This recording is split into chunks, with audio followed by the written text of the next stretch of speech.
First Samuel, Chapter 1.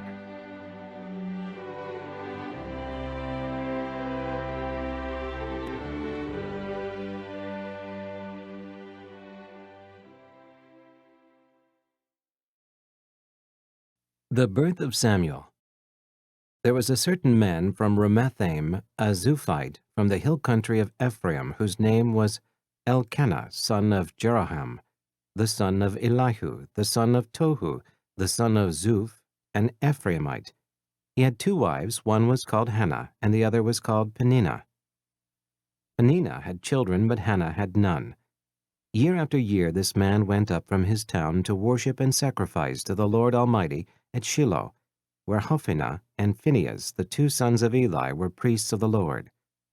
Whenever the day came for Elkanah to sacrifice, he would give portions of the meat to his wife, Peninnah, and to all her sons and daughters. But to Hannah he gave a double portion because he loved her, and the Lord had closed her womb. And because the Lord had closed her womb, her rival kept provoking her in order to irritate her. This went on year after year. Whenever Hannah went up to the house of the Lord, her rival provoked her till she wept and would not eat. Elkanah, her husband, would say to her, "Hannah, why are you weeping? Why don't you eat? Why are you downhearted? Don't I mean more to you than 10 sons?" Once when they had finished eating and drinking in Shiloh, Hannah stood up. Now Eli the priest was sitting on a chair by the doorpost of the Lord's temple. In bitterness of soul Hannah wept much and prayed to the Lord, and she made a vow, saying, "O Lord Almighty, if you will only look upon your servant's misery and remember me, and not forget your servant, but give her a son, then I will give him to the Lord for all the days of his life, and no razor will ever be used on his head." As she kept on praying to the Lord, Eli observed her mouth. Hannah was praying in her heart, and her lips were moving, but her voice was not heard.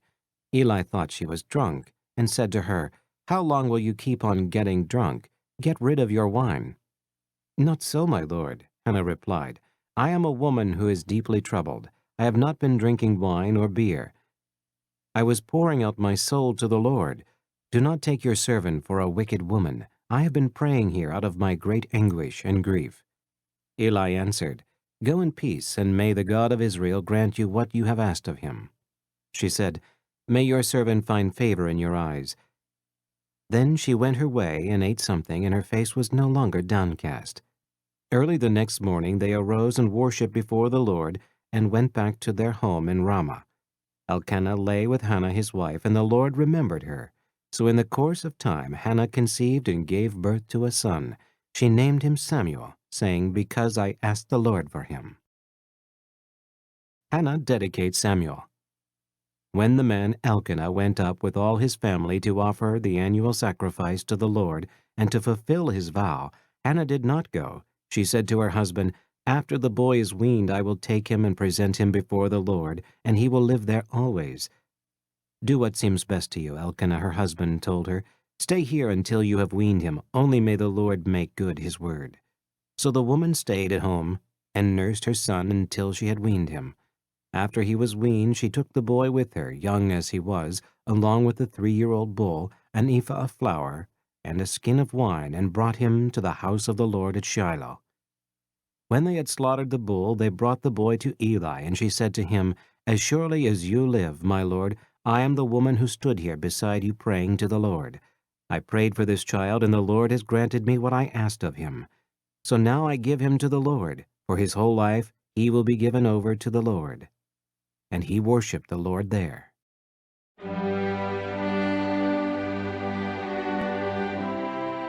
First Samuel, Chapter 2.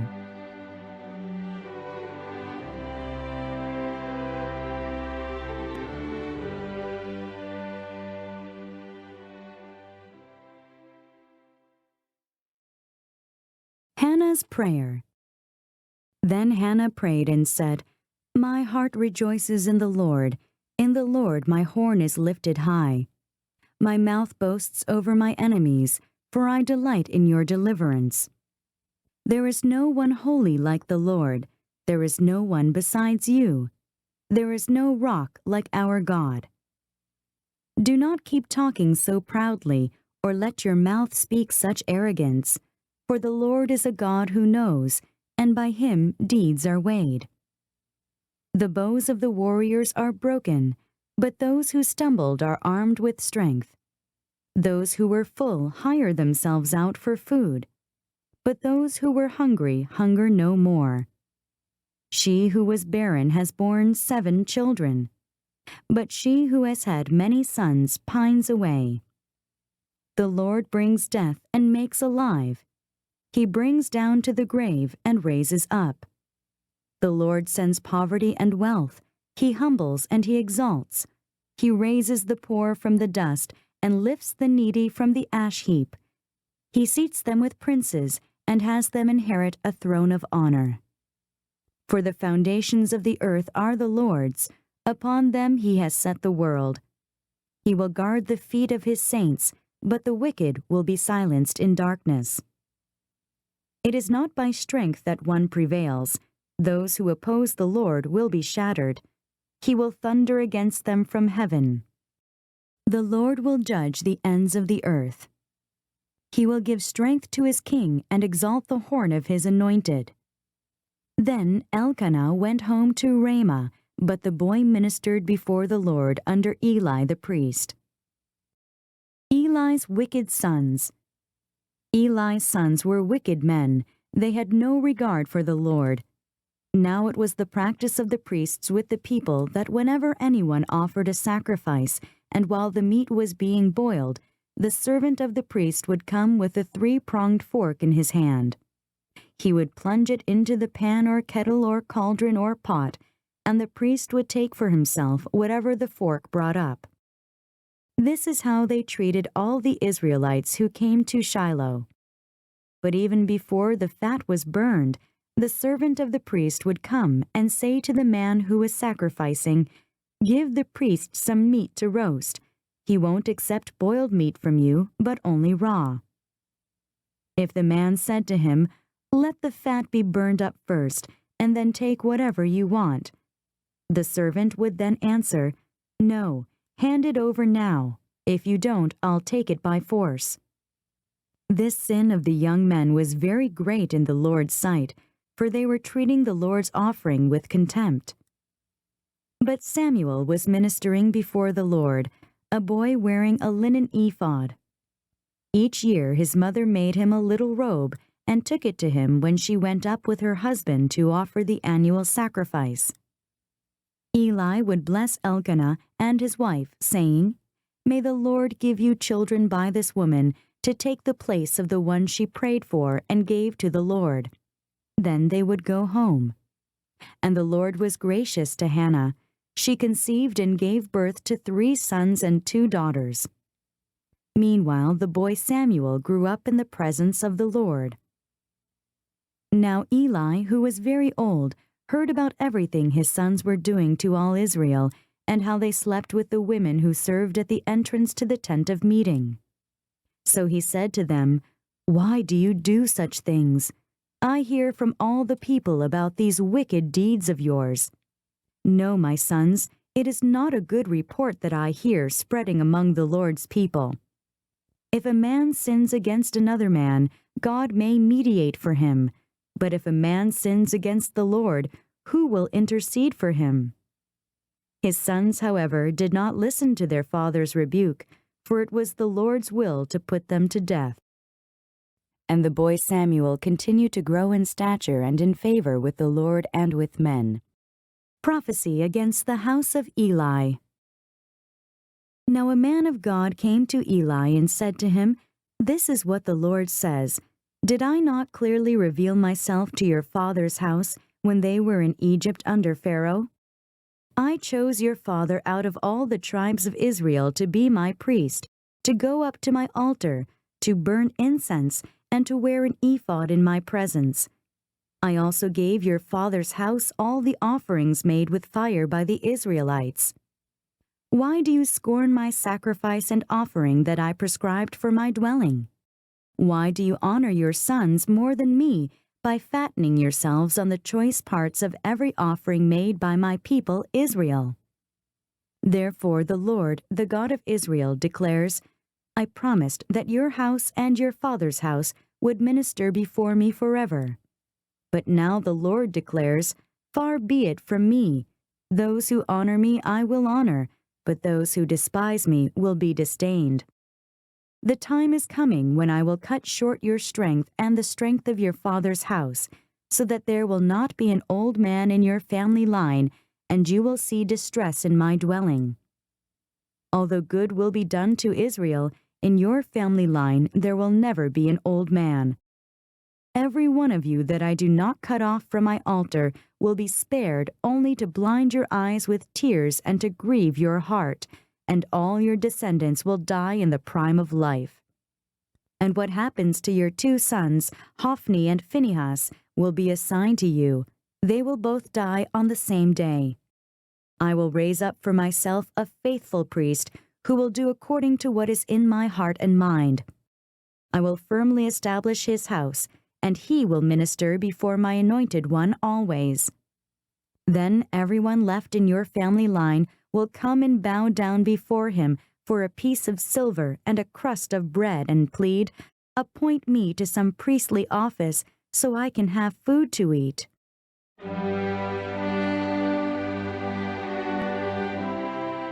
First Samuel, chapter 3.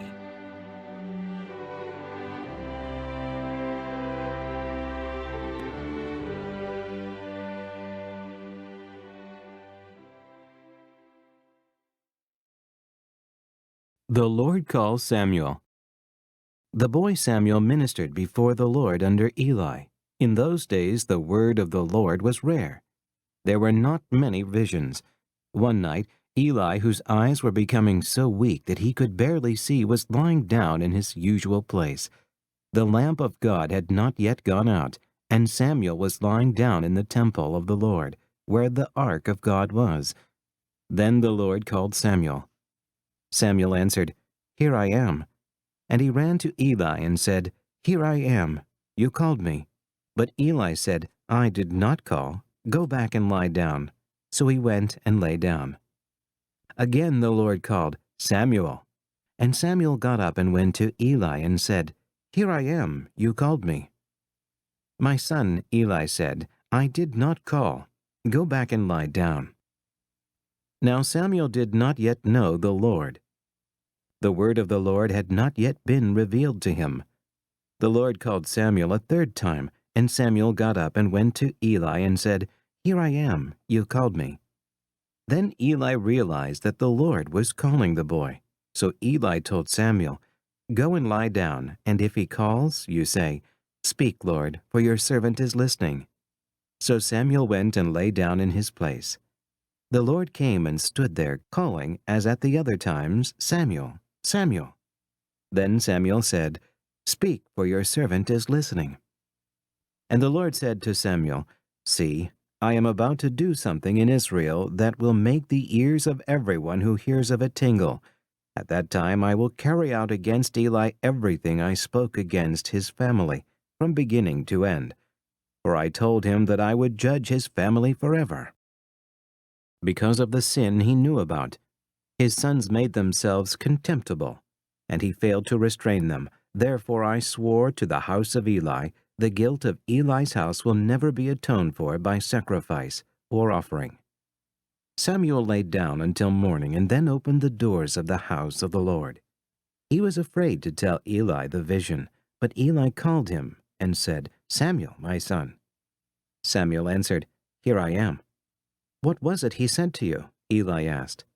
Do not hide it from me. May God deal with you, be it ever so severely, if you hide from me anything he told you. So Samuel told him everything, hiding nothing from him. Then Eli said, He is the Lord. Let him do what is good in his eyes. The Lord was with Samuel as he grew up, and he let none of his words fall to the ground. And all Israel from Dan to Beersheba recognized that Samuel was attested as a prophet of the Lord. The Lord continued to appear at Shiloh, and there he revealed himself to Samuel through his word.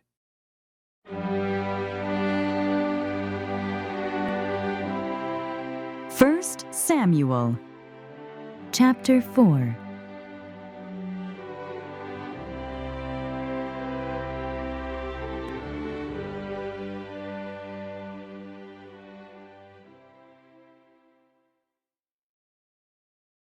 And Samuel's word came to all Israel. The Philistines capture the ark. Now the Israelites went out to fight against the Philistines. The Israelites camped at Ebenezer, and the Philistines at Aphek. The Philistines deployed their forces to meet Israel, and as the battle spread, Israel was defeated by the Philistines, who killed about 4,000 of them on the battlefield. When the soldiers returned to camp, the elders of Israel asked, "Why did the Lord bring defeat upon us today before the Philistines? Let us bring the ark of the Lord's covenant from Shiloh, so that it may go with us and save us from the hand of our enemies." So the people sent men to Shiloh, and they brought back the ark of the covenant of the Lord Almighty, who is enthroned between the cherubim. And Eli's 2 sons, Hophni and Phinehas, were there with the ark of the covenant of God. When the ark of the Lord's covenant came into the camp, all Israel raised such a great shout that the ground shook. Hearing the uproar, the Philistines asked, "What's all this shouting in the Hebrew camp?" When they learned that the ark of the Lord had come into the camp, the Philistines were afraid. "A god has come into the camp," they said. "We're in trouble. Nothing like this has happened before. Woe to us! Who will deliver us from the hand of these mighty gods? They are the gods who struck the Egyptians with all kinds of plagues in the desert. Be strong, Philistines. Be men, or you will be subject to the Hebrews, as they have been to you. Be men and fight." So the Philistines fought, and the Israelites were defeated, and every man fled to his tent. The slaughter was very great. Israel lost 30,000 foot soldiers. The ark of God was captured, and Eli's 2 sons, Hophni and Phinehas, died. Death of Eli. That same day a Benjamite ran from the battle line and went to Shiloh, his clothes torn and dust on his head. When he arrived, there was Eli sitting on his chair by the side of the road, watching, because his heart feared for the ark of God. When the man entered the town and told what had happened, the whole town sent up a cry. Eli heard the outcry and asked, "What is the meaning of this uproar?" The man hurried over to Eli, who was 98 years old and whose eyes were set so that he could not see. He told Eli, "I have just come from the battle line. I fled from it this very day." Eli asked, "What happened, my son?" The man who brought the news replied, "Israel fled before the Philistines, and the army has suffered heavy losses. Also your 2 sons, Hophni and Phinehas, are dead, and the ark of God has been captured." When he mentioned the ark of God, Eli fell backward off his chair by the side of the gate. His neck was broken, and he died, for he was an old man and heavy. He had led Israel 40 years. His daughter-in-law, the wife of Phinehas, was pregnant and near the time of delivery. When she heard the news that the ark of God had been captured and that her father-in-law and her husband were dead, she went into labor and gave birth, but was overcome by her labor pains. As she was dying, the women attending her said, "Don't despair, you have given birth to a son." But she did not respond or pay any attention. She named the boy Ichabod, saying, "The glory has departed from Israel because of the capture of the ark of God and the deaths of her father-in-law and her husband." She said, "The glory has departed from Israel, for the ark of God has been captured."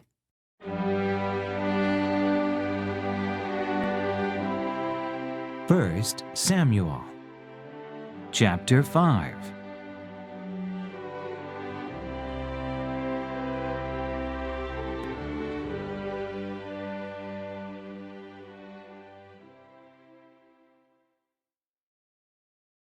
The ark in Ashdod and Ekron.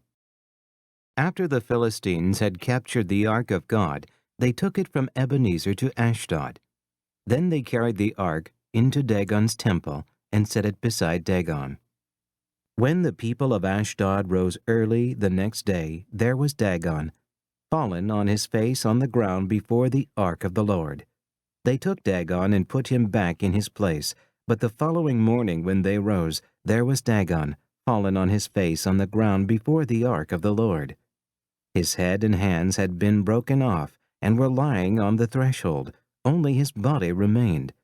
That is why to this day neither the priests of Dagon nor any others who enter Dagon's temple at Ashdod step on the threshold. The Lord's hand was heavy upon the people of Ashdod and its vicinity. He brought devastation upon them and afflicted them with tumors.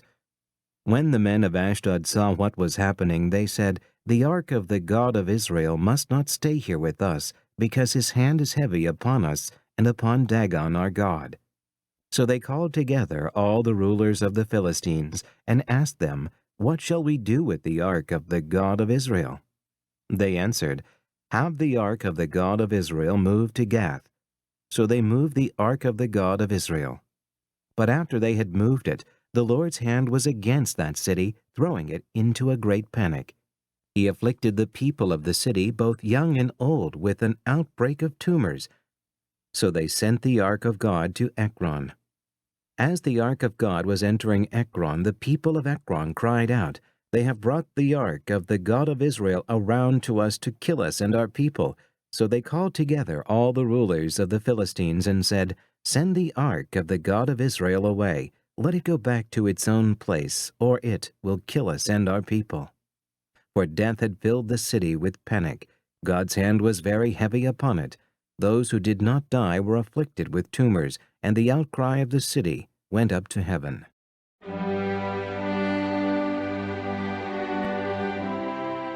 First Samuel, chapter 6.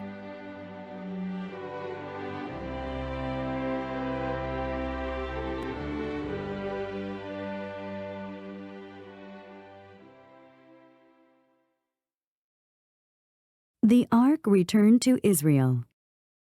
When the ark of the Lord had been in Philistine territory 7 months, the Philistines called for the priests and the diviners and said, "What shall we do with the ark of the Lord? Tell us how we should send it back to its place." They answered, "If you return the ark of the God of Israel, do not send it away empty, but by all means send a guilt offering to him. Then you will be healed, and you will know why his hand has not been lifted from you." The Philistines asked, "What guilt offering should we send to him?" They replied, 5 gold tumors and 5 gold rats, according to the number of the Philistine rulers, because the same plague has struck both you and your rulers.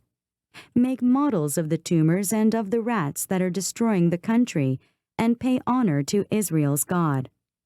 Perhaps he will lift his hand from you and your gods and your land. Why do you harden your hearts as the Egyptians and Pharaoh did? When he treated them harshly, did they not send the Israelites out so they could go on their way? Now then, get a new cart ready with 2 cows that have calved and have never been yoked. Hitch the cows to the cart, but take their calves away and pen them up. Take the ark of the Lord and put it on the cart, and in a chest beside it put the gold objects you are sending back to him as a guilt offering. Send it on its way, but keep watching it. If it goes up to its own territory, toward Beth Shemesh, then the Lord has brought this great disaster on us. But if it does not, then we will know that it was not his hand that struck us, and that it happened to us by chance." So they did this. They took 2 such cows and hitched them to the cart and penned up their calves. They placed the ark of the Lord on the cart, and along with it the chest containing the gold rats and the models of the tumors. Then the cows went straight up toward Beth Shemesh, keeping on the road and lowing all the way. They did not turn to the right or to the left. The rulers of the Philistines followed them as far as the border of Beth Shemesh. Now the people of Beth Shemesh were harvesting their wheat in the valley, and when they looked up and saw the ark, they rejoiced at the sight. The cart came to the field of Joshua of Beth Shemesh, and there it stopped beside a large rock. The people chopped up the wood of the cart and sacrificed the cows as a burnt offering to the Lord. The Levites took down the ark of the Lord, together with the chest containing the gold objects, and placed them on the large rock. On that day the people of Beth-shemesh offered burnt offerings and made sacrifices to the Lord. The 5 rulers of the Philistines saw all this, and then returned that same day to Ekron. These are the gold tumors the Philistines sent as a guilt offering to the Lord, 1 each for Ashdod, Gaza, Ashkelon, Gath, and Ekron. And the number of the gold rats was according to the number of Philistine towns belonging to the 5 rulers, the fortified towns with their country villages. The large rock on which they set the ark of the Lord is a witness to this day in the field of Joshua of Beth-shemesh. But God struck down some of the men of Beth-shemesh, putting 70 of them to death, because they had looked into the ark of the Lord. The people mourned because of the heavy blow the Lord had dealt them, and the men of Beth-shemesh asked, "Who can stand in the presence of the Lord, this holy God? To whom will the ark go up from here?" Then they sent messengers to the people of Kiriath-jearim, saying, "The Philistines have returned the ark of the Lord. Come down and take it up to your place."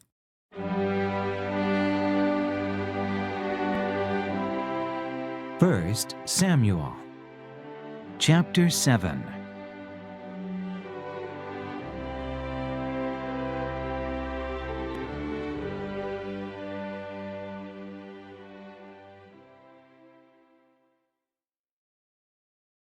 So the men of Kiriath-jearim came and took up the ark of the Lord. They took it to Abinadab's house on the hill and consecrated Eleazar his son to guard the ark of the Lord. Samuel subdues the Philistines at Mizpah.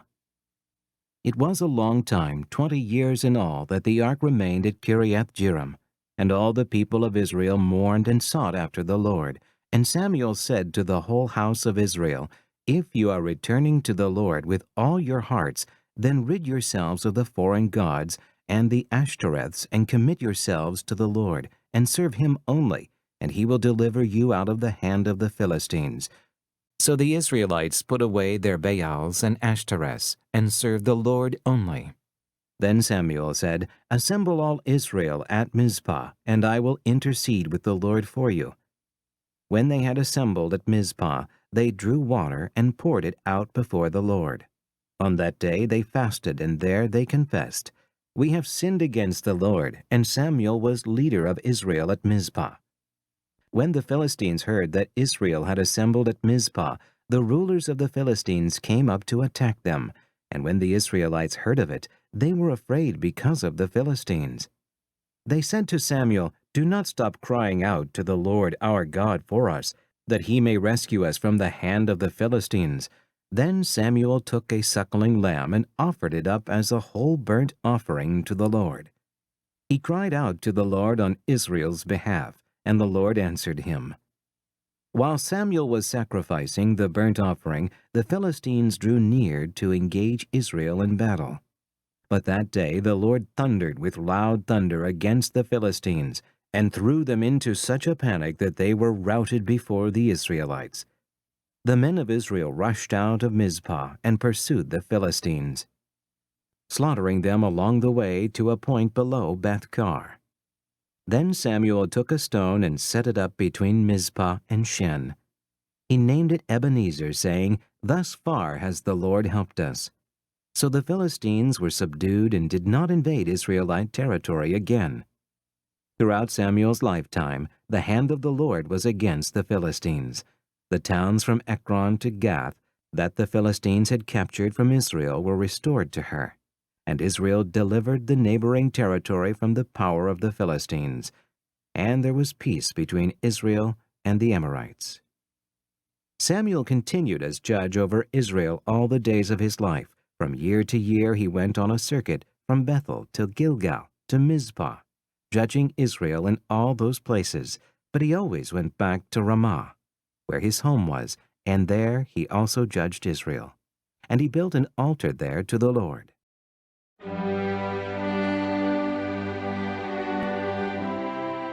First Samuel, chapter 8.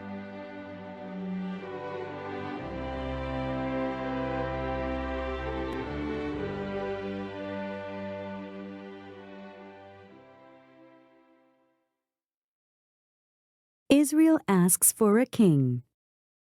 When Samuel grew old, he appointed his sons as judges for Israel. The name of his firstborn was Joel, and the name of his second was Abijah, and they served at Beersheba. But his sons did not walk in his ways. They turned aside after dishonest gain and accepted bribes and perverted justice. So all the elders of Israel gathered together and came to Samuel at Ramah. They said to him, "You are old, and your sons do not walk in your ways. Now appoint a king to lead us, such as all the other nations have." But when they said, "Give us a king to lead us," this displeased Samuel, so he prayed to the Lord.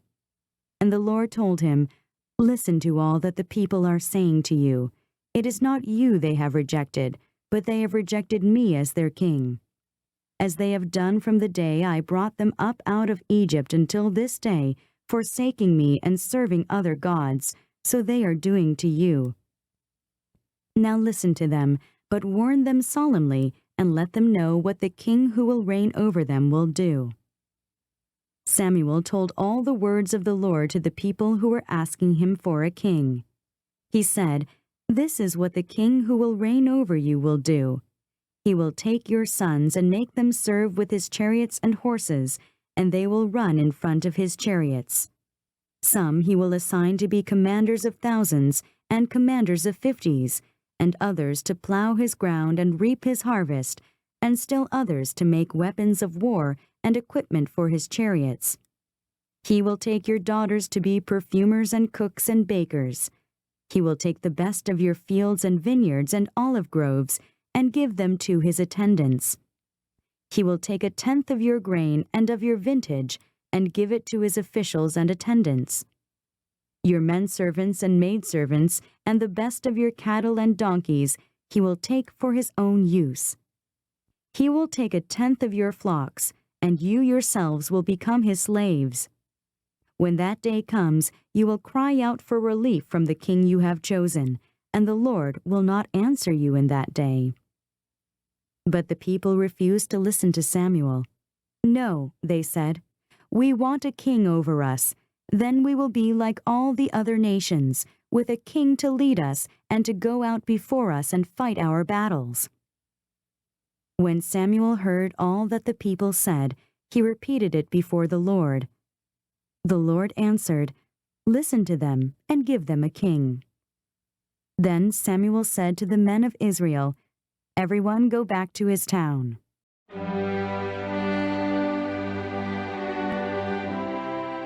First Samuel, chapter 9.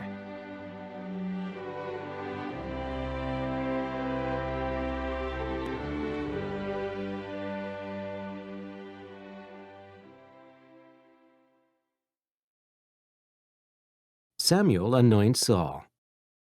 There was a Benjamite, a man of standing, whose name was Kish, son of Abigail, the son of Zerah, the son of Bechorath, the son of Aphiah of Benjamin. He had a son named Saul, an impressive young man without equal among the Israelites, a head taller than any of the others. Now the donkeys belonging to Saul's father Kish were lost, and Kish said to his son Saul, "Take one of the servants with you, and go and look for the donkeys." So he passed through the hill country of Ephraim and through the area around Shalisha, but they did not find him. They went on into the district of Shalem, but the donkeys were not there. Then he passed through the territory of Benjamin, but they did not find them. When they reached the district of Zuph, Saul said to the servant who was with him, "Come, let's go back, or my father will stop thinking about the donkeys and start worrying about us." But the servant replied, "Look, in this town there is a man of God. He is highly respected, and everything he says comes true. Let's go there now. Perhaps he will tell us what way to take." Saul said to his servant, "If we go, what can we give the man? The food in our sacks is gone. We have no gift to take the man of God. What do we have?" The servant answered him again. "Look," he said, "I have a quarter of a shekel of silver. I will give it to the man of God so that he will tell us what way to take." Formerly in Israel, if a man went to inquire of God, he would say, "Come, let us go to the seer," because the prophet of today used to be called a seer. "Good," Saul said to his servant. "Come, let's go." So they set out for the town where the man of God was. As they were going up the hill to the town, they met some girls coming out to draw water, and they asked them, "Is the seer here?" "He is," they answered. "He's ahead of you. Hurry now. He has just come to our town today, for the people have a sacrifice at the high place. As soon as you enter the town, you will find him before he goes up to the high place to eat. The people will not begin eating until he comes, because he must bless the sacrifice. Afterward, those who are invited will eat. Go up now. You should find him about this time." They went up to the town, and as they were entering it, there was Samuel coming toward them on his way up to the high place. Now the day before Saul came, the Lord had revealed this to Samuel. "About this time tomorrow I will send you a man from the land of Benjamin. Anoint him leader over my people Israel. He will deliver my people from the hand of the Philistines. I have looked upon my people, for their cry has reached me." When Samuel caught sight of Saul, the Lord said to him, "This is the man I spoke to you about. He will govern my people." Saul approached Samuel in the gateway and asked, "Would you please tell me where the seer's house is?" "I am the seer," Samuel replied. "Go up ahead of me to the high place, for today you are to eat with me, and in the morning I will let you go, and will tell you all that is in your heart. As for the donkeys you lost 3 days ago, do not worry about them. They have been found. And to whom is all the desire of Israel turned, if not to you and all your father's family?" Saul answered, "But I am not a Benjamite from the smallest tribe of Israel, and is not my clan the least of all the clans of the tribe of Benjamin? Why do you say such a thing to me?" Then Samuel brought Saul and his servant to the hall and seated them at the head of those who were invited, about 30 in number. Samuel said to the cook, "Bring the piece of meat I gave you, the one I told you to lay aside." So the cook took up the leg with what was on it and set it in front of Saul. Samuel said, "Here is what has been kept for you. Eat, because it was set aside for you this occasion, from the time I said, 'I have invited guests.'"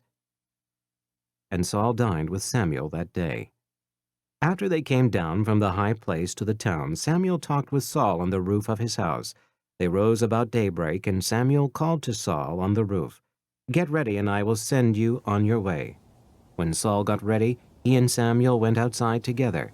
As they were going down to the edge of the town, Samuel said to Saul, "Tell the servant to go on ahead of us," and the servant did so. "But you stay here a while, so that I may give you a message from God."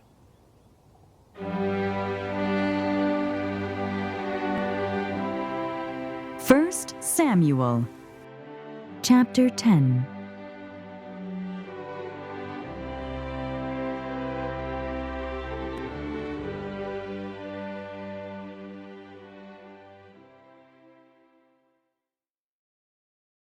Then Samuel took a flask of oil and poured it on Saul's head and kissed him, saying, "Has not the Lord anointed you leader over his inheritance? When you leave me today, you will meet 2 men near Rachel's tomb at Zelzah on the border of Benjamin. They will say to you, 'The donkeys you set out to look for have been found, and now your father has stopped thinking about them and is worried about you. He is asking, "What shall I do about my son?" Then you will go on from there until you reach the great tree of Tabor. 3 men going up to God at Bethel will meet you there. One will be carrying 3 young goats, another 3 loaves of bread, and another a skin of wine. They will greet you and offer you 2 loaves of bread, which you will accept from them. After that you will go to Gibeah of God, where there is a Philistine outpost. As you approach the town, you will meet a procession of prophets coming down from the high place with lyres, tambourines, flutes, and harps being played before them, and they will be prophesying. The Spirit of the Lord will come upon you in power, and you will prophesy with them, and you will be changed into a different person. Once these signs are fulfilled, do whatever your hand finds to do, for God is with you. Go down ahead of me to Gilgal. I will surely come down to you to sacrifice burnt offerings and fellowship offerings, but you must wait 7 days until I come to you and tell you what you are to do." Saul made king. As Saul turned to leave Samuel, God changed Saul's heart, and all these signs were fulfilled that day.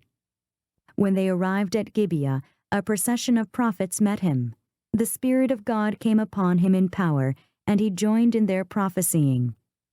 When all those who had formerly known him saw him prophesying with the prophets, they asked each other, "What is this that has happened to the son of Kish? Is Saul also among the prophets?" A man who lived there answered, "And who is their father?" So it became a saying, "Is Saul also among the prophets?" After Saul stopped prophesying, he went to the high place. Now Saul's uncle asked him and his servant, "Where have you been?" "Looking for the donkeys," he said. "But when we saw they were not to be found, we went to Samuel." Saul's uncle said, "Tell me what Samuel said to you." Saul replied, "He assured us that the donkeys had been found," but he did not tell his uncle what Samuel had said about the kingship. Samuel summoned the people of Israel to the Lord at Mizpah and said to them, "This is what the Lord, the God of Israel, says. I brought Israel up out of Egypt, and I delivered you from the power of Egypt and all the kingdoms that oppressed you. But you have now rejected your God, who saves you out of all your calamities and distresses. And you have said, 'No, set a king over us.' So now present yourselves before the Lord by your tribes and clans." When Samuel brought all the tribes of Israel near, the tribe of Benjamin was chosen. Then he brought forward the tribe of Benjamin, clan by clan, and Matri's clan was chosen. Finally, Saul, son of Kish, was chosen. But when they looked for him, he was not to be found. So they inquired further of the Lord, "Has the man come here yet?" And the Lord said, "Yes, he has hidden himself among the baggage." They ran and brought him out, and as he stood among the people, he was a head taller than any of the others. Samuel said to all the people, "Do you see the man the Lord has chosen? There is no one like him among all the people." Then the people shouted, "Long live the king!" Samuel explained to the people the regulations of the kingship. He wrote them down on a scroll and deposited it before the Lord. Then Samuel dismissed the people, each to his own home. Saul also went to his home in Gibeah, accompanied by valiant men whose hearts God had touched. But some troublemakers said, "How can this fellow save us?" They despised him and brought him no gifts. But Saul kept silent.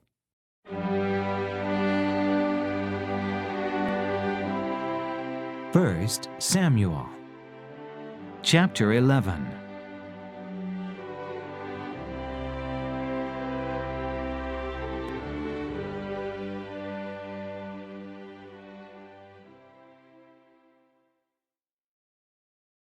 Saul rescues the city of Jabesh.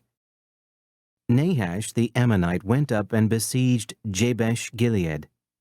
And all the men of Jabesh said to him, "Make a treaty with us, and we will be subject to you."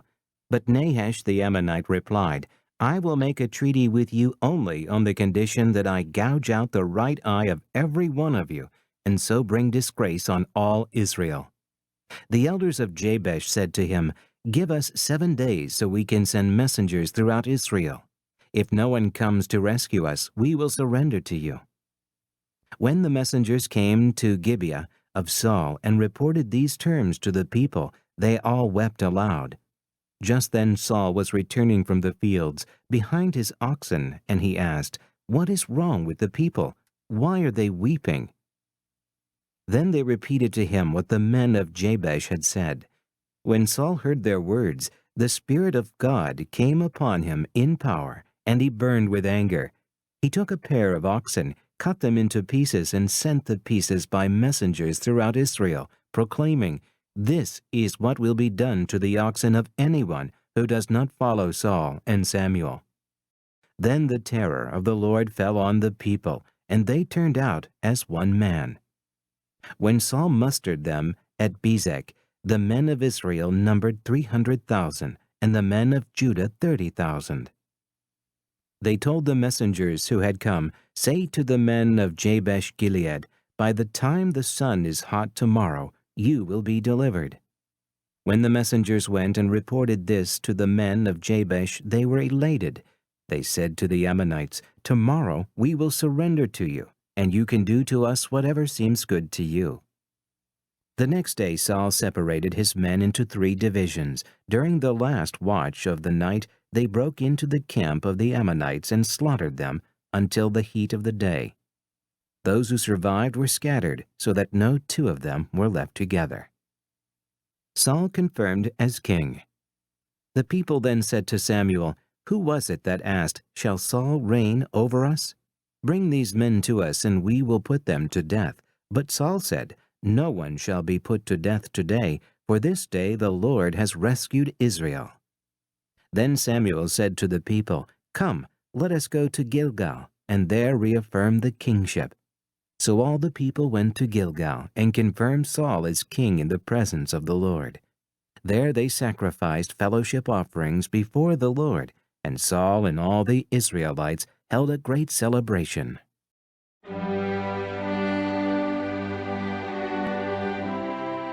First Samuel, chapter 12.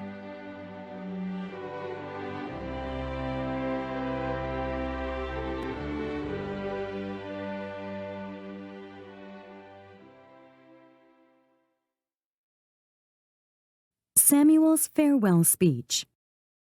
Samuel said to all Israel, "I have listened to everything you said to me, and have set a king over you. Now you have a king as your leader. As for me, I am old and gray, and my sons are here with you. I have been your leader from my youth until this day. Here I stand.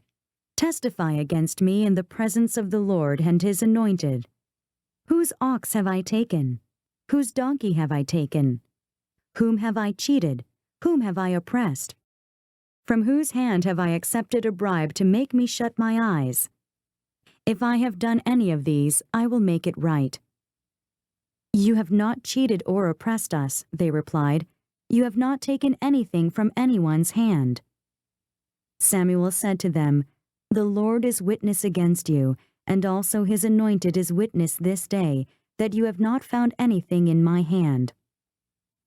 "He is witness," they said. Then Samuel said to the people, "It is the Lord who appointed Moses and Aaron and brought your forefathers up out of Egypt. Now then, stand here, because I am going to confront you with evidence before the Lord as to all the righteous acts performed by the Lord for you and your fathers. After Jacob entered Egypt, they cried to the Lord for help, and the Lord sent Moses and Aaron, who brought your forefathers out of Egypt and settled them in this place. But they forgot the Lord their God, so he sold them in the hand of Sisera, the commander of the army of Hazor, and into the hands of the Philistines and the king of Moab, who fought against them. They cried out to the Lord and said, 'We have sinned. We have forsaken the Lord and served the Baals and the Ashtoreths. But now deliver us from the hands of our enemies, and we will serve you.' Then the Lord sent Jerubbaal, Barak, Jephthah, and Samuel, and he delivered you from the hands of your enemies on every side, so that you lived securely. But when you saw that Nahash, king of the Ammonites, was moving against you, you said to me, 'No, we want a king to rule over us,' even though the Lord your God was your king. Now here is the king you have chosen, the one you asked for. See, the Lord has set a king over you. If you fear the Lord and serve and obey him, and do not rebel against his commands, and if both you and the king who reigns over you follow the Lord your God, good. But if you do not obey the Lord, and if you rebel against his commands, his hand will be against you, as it was against your fathers. Now then, stand still and see this great thing the Lord is about to do before your eyes. Is it not wheat harvest now?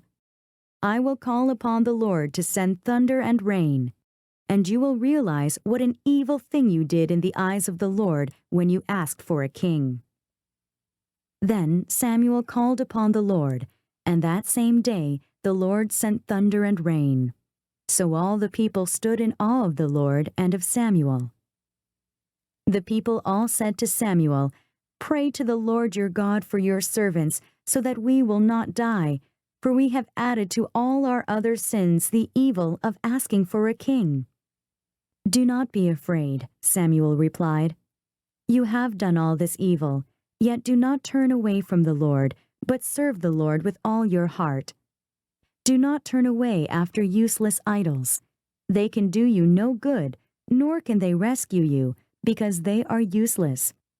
For the sake of his great name, the Lord will not reject his people, because the Lord was pleased to make you his own. As for me, far be it from me that I should sin against the Lord by failing to pray for you. And I will teach you the way that is good and right. But be sure to fear the Lord and serve him faithfully with all your heart. Consider what great things he has done for you. Yet if you persist in doing evil, both you and your king will be swept away."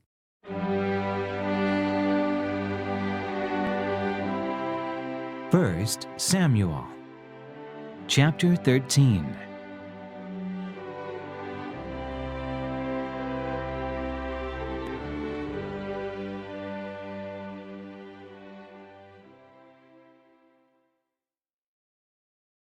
Samuel rebukes Saul.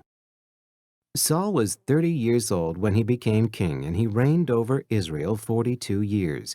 Saul chose 3,000 men from Israel. 2,000 were with him at Michmash and in the hill country of Bethel, and 1,000 were with Jonathan at Gibeah in Benjamin.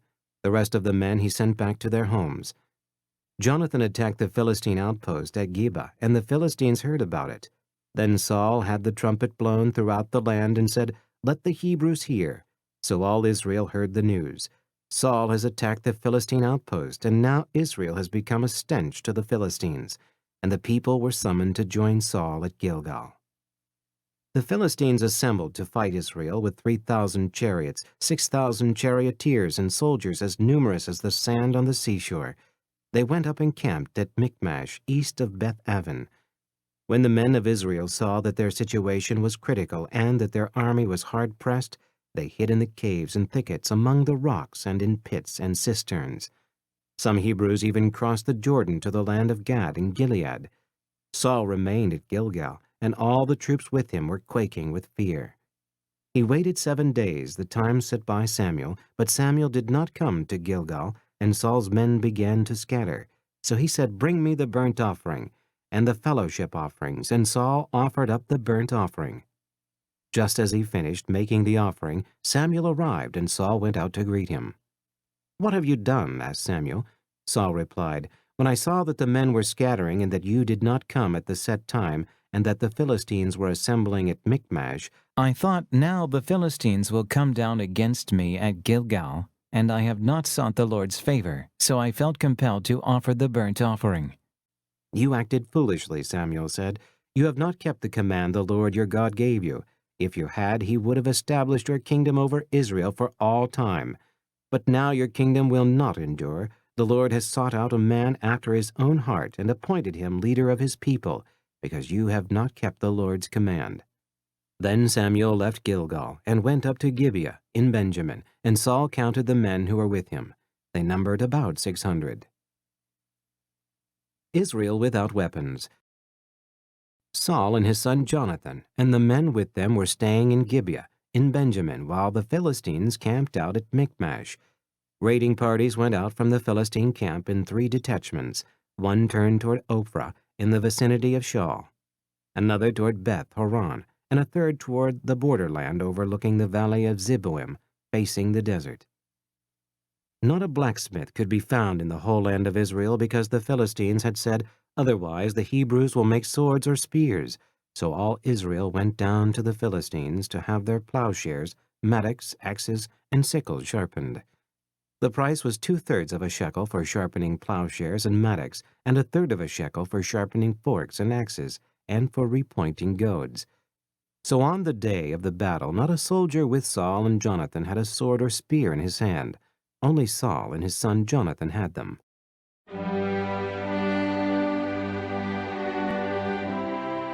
1 Samuel, chapter 14.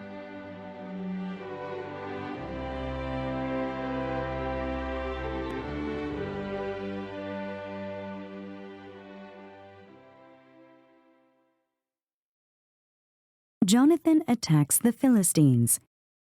Now a detachment of Philistines had gone out to the pass at Michmash.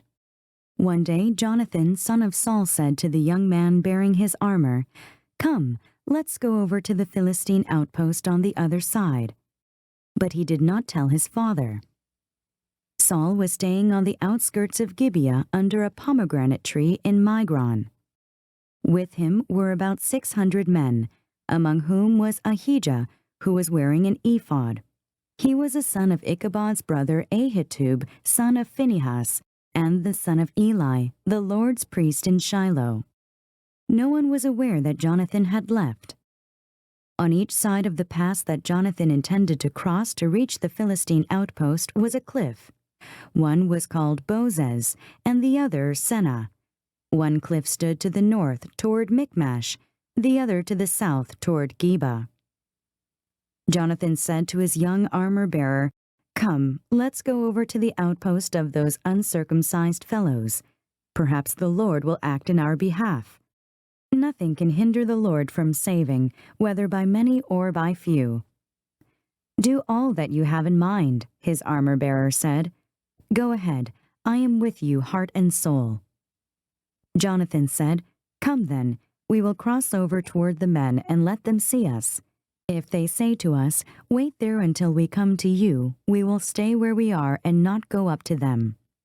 But if they say, 'Come up to us,' we will climb up, because that will be our sign that the Lord has given them into our hands." So both of them showed themselves to the Philistine outpost. "Look," said the Philistines, "the Hebrews are crawling out of the holes they were hiding in."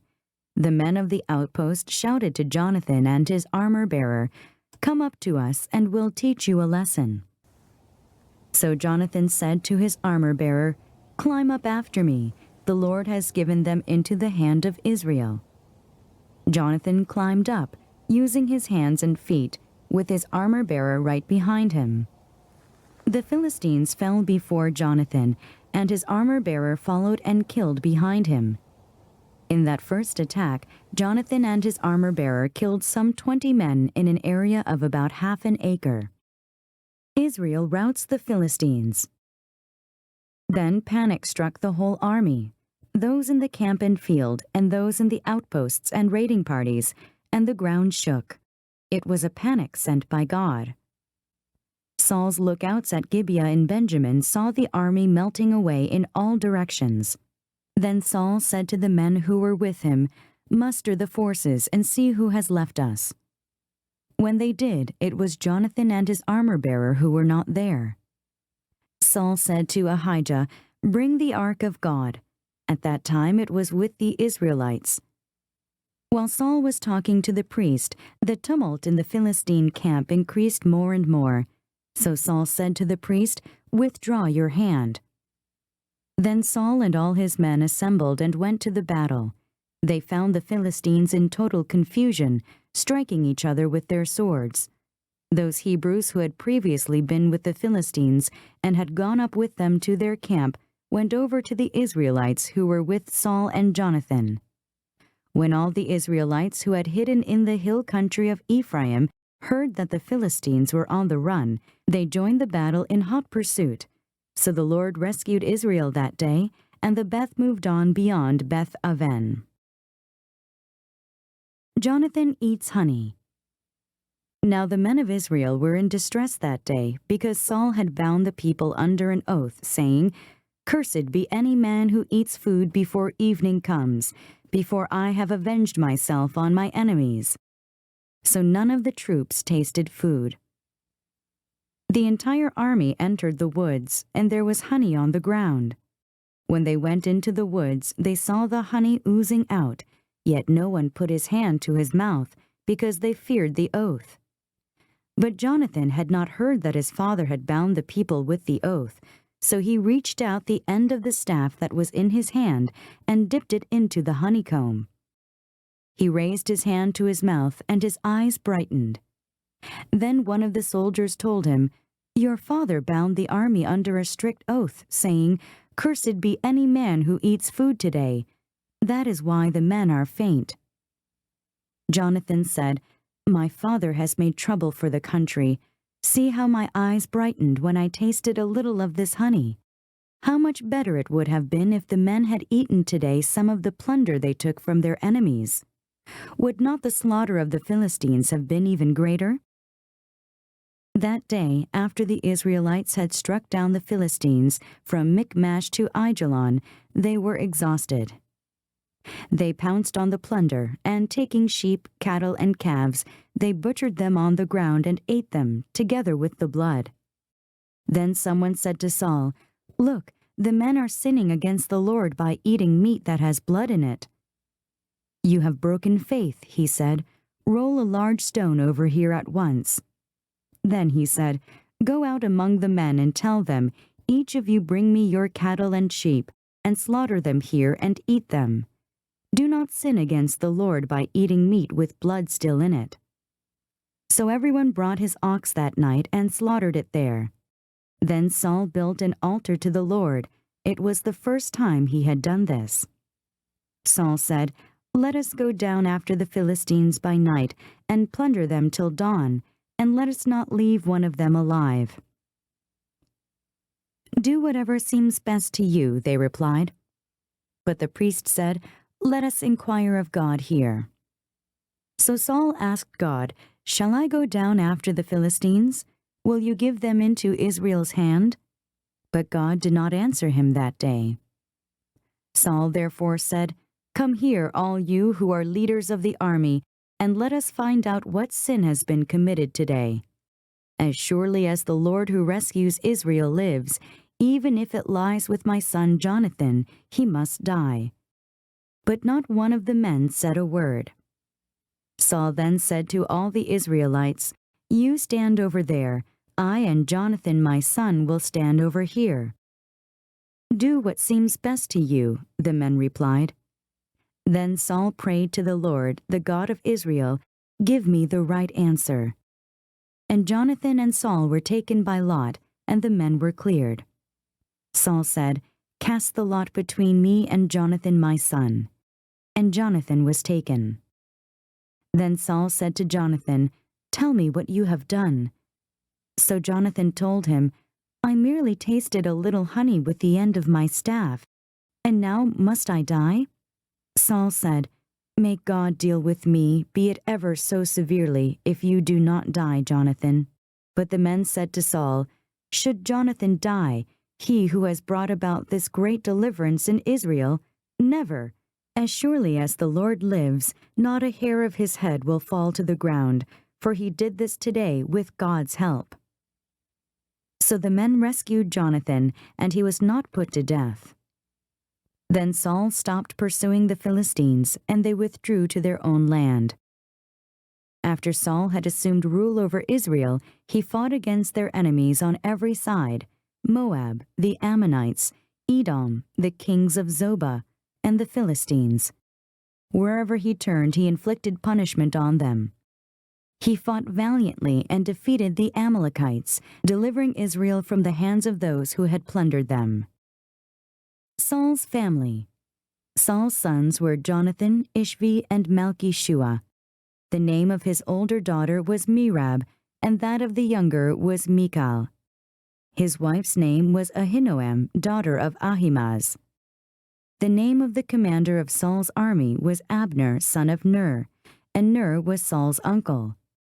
Saul's father Kish and Abner's father Ner were sons of Abiel. All the days of Saul there was bitter war with the Philistines, and whenever Saul saw a mighty or brave man, he took him into his service.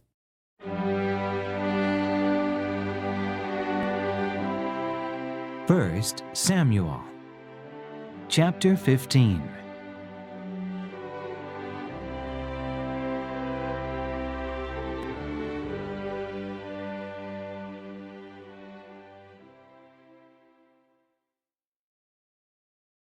The Lord rejects Saul as king. Samuel said to Saul, I am the one the Lord sent to anoint you king over his people Israel. So listen now to the message from the Lord. This is what the Lord Almighty says, I will punish the Amalekites for what they did to Israel when they waylaid them as they came up from Egypt. Now go attack the Amalekites and totally destroy everything that belongs to them. Do not spare them. Put to death men and women, children, infants, cattle and sheep, camels and donkeys.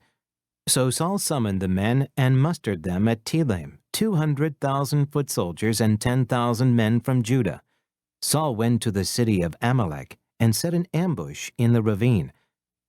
Then he said to the Kenites, Go away, leave the Amalekites, so that I do not destroy you along with them, for you showed kindness to all the Israelites when they came up out of Egypt.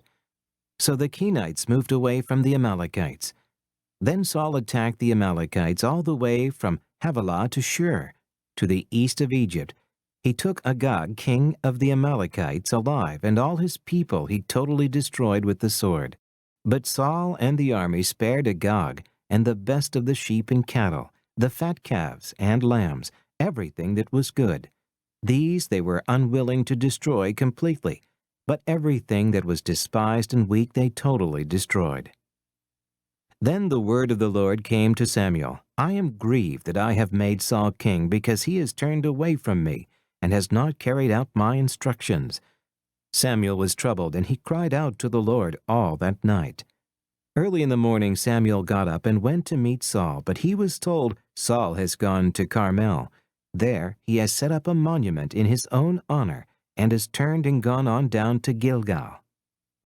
When Samuel reached him, Saul said, The Lord bless you. I have carried out the Lord's instructions. But Samuel said, What then is this bleating of sheep in my ears? What is this lowing of cattle that I hear?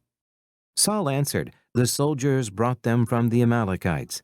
They spared the best of the sheep and cattle to sacrifice to the Lord your God, but we totally destroyed the rest. Stop, Samuel said to Saul. Let me tell you what the Lord said to me last night. Tell me, Saul replied. Samuel said, Although you were once small in your own eyes, did you not become the head of the tribes of Israel? The Lord anointed you king over Israel, and he sent you on a mission, saying, Go and completely destroy those wicked people, the Amalekites. Make war on them until you have wiped them out. Why did you not obey the Lord? Why did you pounce on the plunder and do evil in the eyes of the Lord? But I did obey the Lord, Saul said. I went on the mission the Lord assigned me. I completely destroyed the Amalekites and brought back Agag their king. The soldiers took sheep and cattle from the plunder, the best of what was devoted to God, in order to sacrifice them to the Lord your God at Gilgal. But Samuel replied, Does the Lord delight in burnt offerings and sacrifices as much as in obeying the voice of the Lord? To obey is better than sacrifice, and to heed is better than the fat of rams. For rebellion is like the sin of divination, and arrogance like the evil of idolatry. Because you have rejected the word of the Lord, he has rejected you as king. Then Saul said to Samuel, I have sinned. I violated the Lord's command and your instructions. I was afraid of the people, and so I gave in to them. Now I beg you, forgive my sin and come back with me, so that I may worship the Lord. But Samuel said to him, I will not go back with you. You have rejected the word of the Lord, and the Lord has rejected you as king over Israel. As Samuel turned to leave, Saul caught hold of the hem of his robe, and it tore. Samuel said to him, The Lord has torn the kingdom of Israel from you today, and has given it to one of your neighbors, to one better than you. He who is the glory of Israel does not lie or change his mind, for he is not a man that he should change his mind. Saul replied, I have sinned, but please honor me before the elders of my people and before Israel. come back with me so that I may worship the Lord your God." So Samuel went back with Saul, and Saul worshipped the Lord. Then Samuel said, "Bring me Agag, king of the Amalekites." Agag came to him confidently, thinking, "Surely the bitterness of death is past." But Samuel said, "As your sword has made women childless, so will your mother be childless among women." And Samuel put Agag to death before the Lord at Gilgal. Then Samuel left for Ramah, but Saul went up to his home in Gibeah of Saul. Until the day Samuel died, he did not go to see Saul again, though Samuel mourned for him, and the Lord was grieved that he had made Saul king over Israel.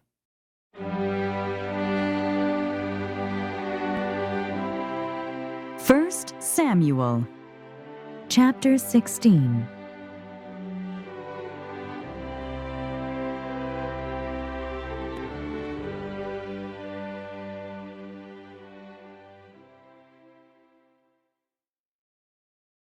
Samuel anoints David.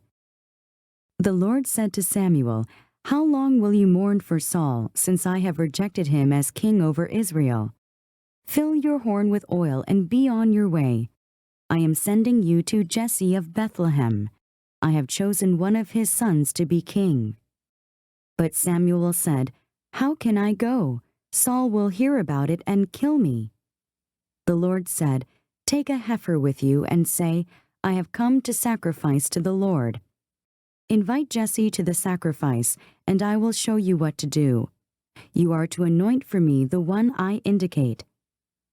Samuel did what the Lord said. When he arrived at Bethlehem, the elders of the town trembled when they met him. They asked, "Do you come in peace?" Samuel replied, "Yes, in peace. I have come to sacrifice to the Lord. Consecrate yourselves and come to the sacrifice with me." Then he consecrated Jesse and his sons and invited them to the sacrifice. When they arrived, Samuel saw Eliab and thought, "Surely the Lord's anointed stands here before the Lord." But the Lord said to Samuel, "Do not consider his appearance or his height, for I have rejected him. The Lord does not look at the things man looks at. Man looks at the outward appearance, but the Lord looks at the heart." Then Jesse called Abinadab and had him pass in front of Samuel. But Samuel said, "The Lord has not chosen this one either." Jesse then had Shammah pass by, but Samuel said, "Nor has the Lord chosen this one." Jesse had 7 of his sons pass before Samuel, but Samuel said to him, "The Lord has not chosen these." So he asked Jesse, "Are these all the sons you have?" "There is still the youngest," Jesse answered, "but he is tending the sheep." Samuel said, "Send for him. We will not sit down until he arrives." So he sent and had him brought in. He was ruddy, with a fine appearance and handsome features.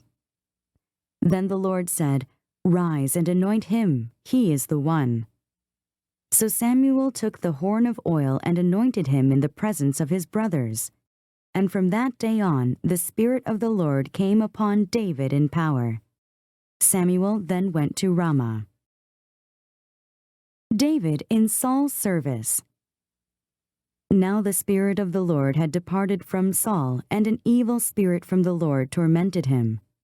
Saul's attendant said to him, "See, an evil spirit from God is tormenting you. Let our Lord command his servants here to search for someone who can play the harp. He will play when the evil spirit from God comes upon you, and you will feel better." So Saul said to his attendants, "Find someone who plays well and bring him to me."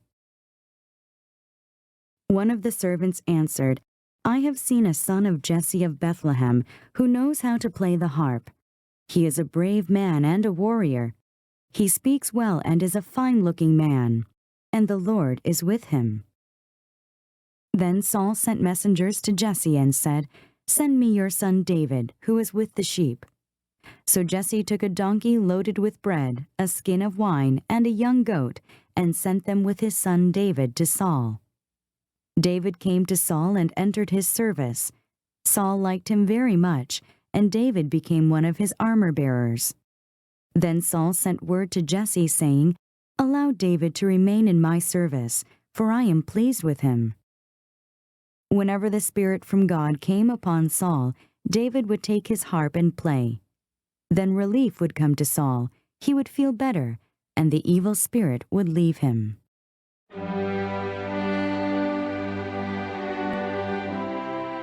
First Samuel, chapter 17.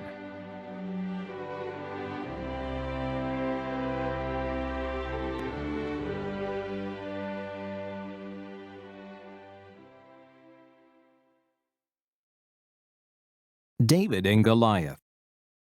Now the Philistines gathered their forces for war and assembled at Soko in Judah. They pitched camp at Ephes-dammim between Soko and Ezekah. Saul and the Israelites assembled and camped in the valley of Elah and drew up their battle line to meet the Philistines. The Philistines occupied one hill and the Israelites another, with the valley between them. A champion named Goliath, who was from Gath, came out of the Philistine camp. He was over 9 feet tall. He had a bronze helmet on his head and wore a coat of scale armor of bronze weighing 5,000 shekels. On his leg he wore bronze greaves, and a bronze javelin was slung on his back. His spear shaft was like a weaver's rod, and its iron point weighed 600 shekels. His shield bearer went ahead of him.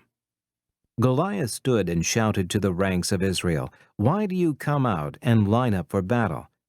Am I not a Philistine, and are you not the servants of Saul?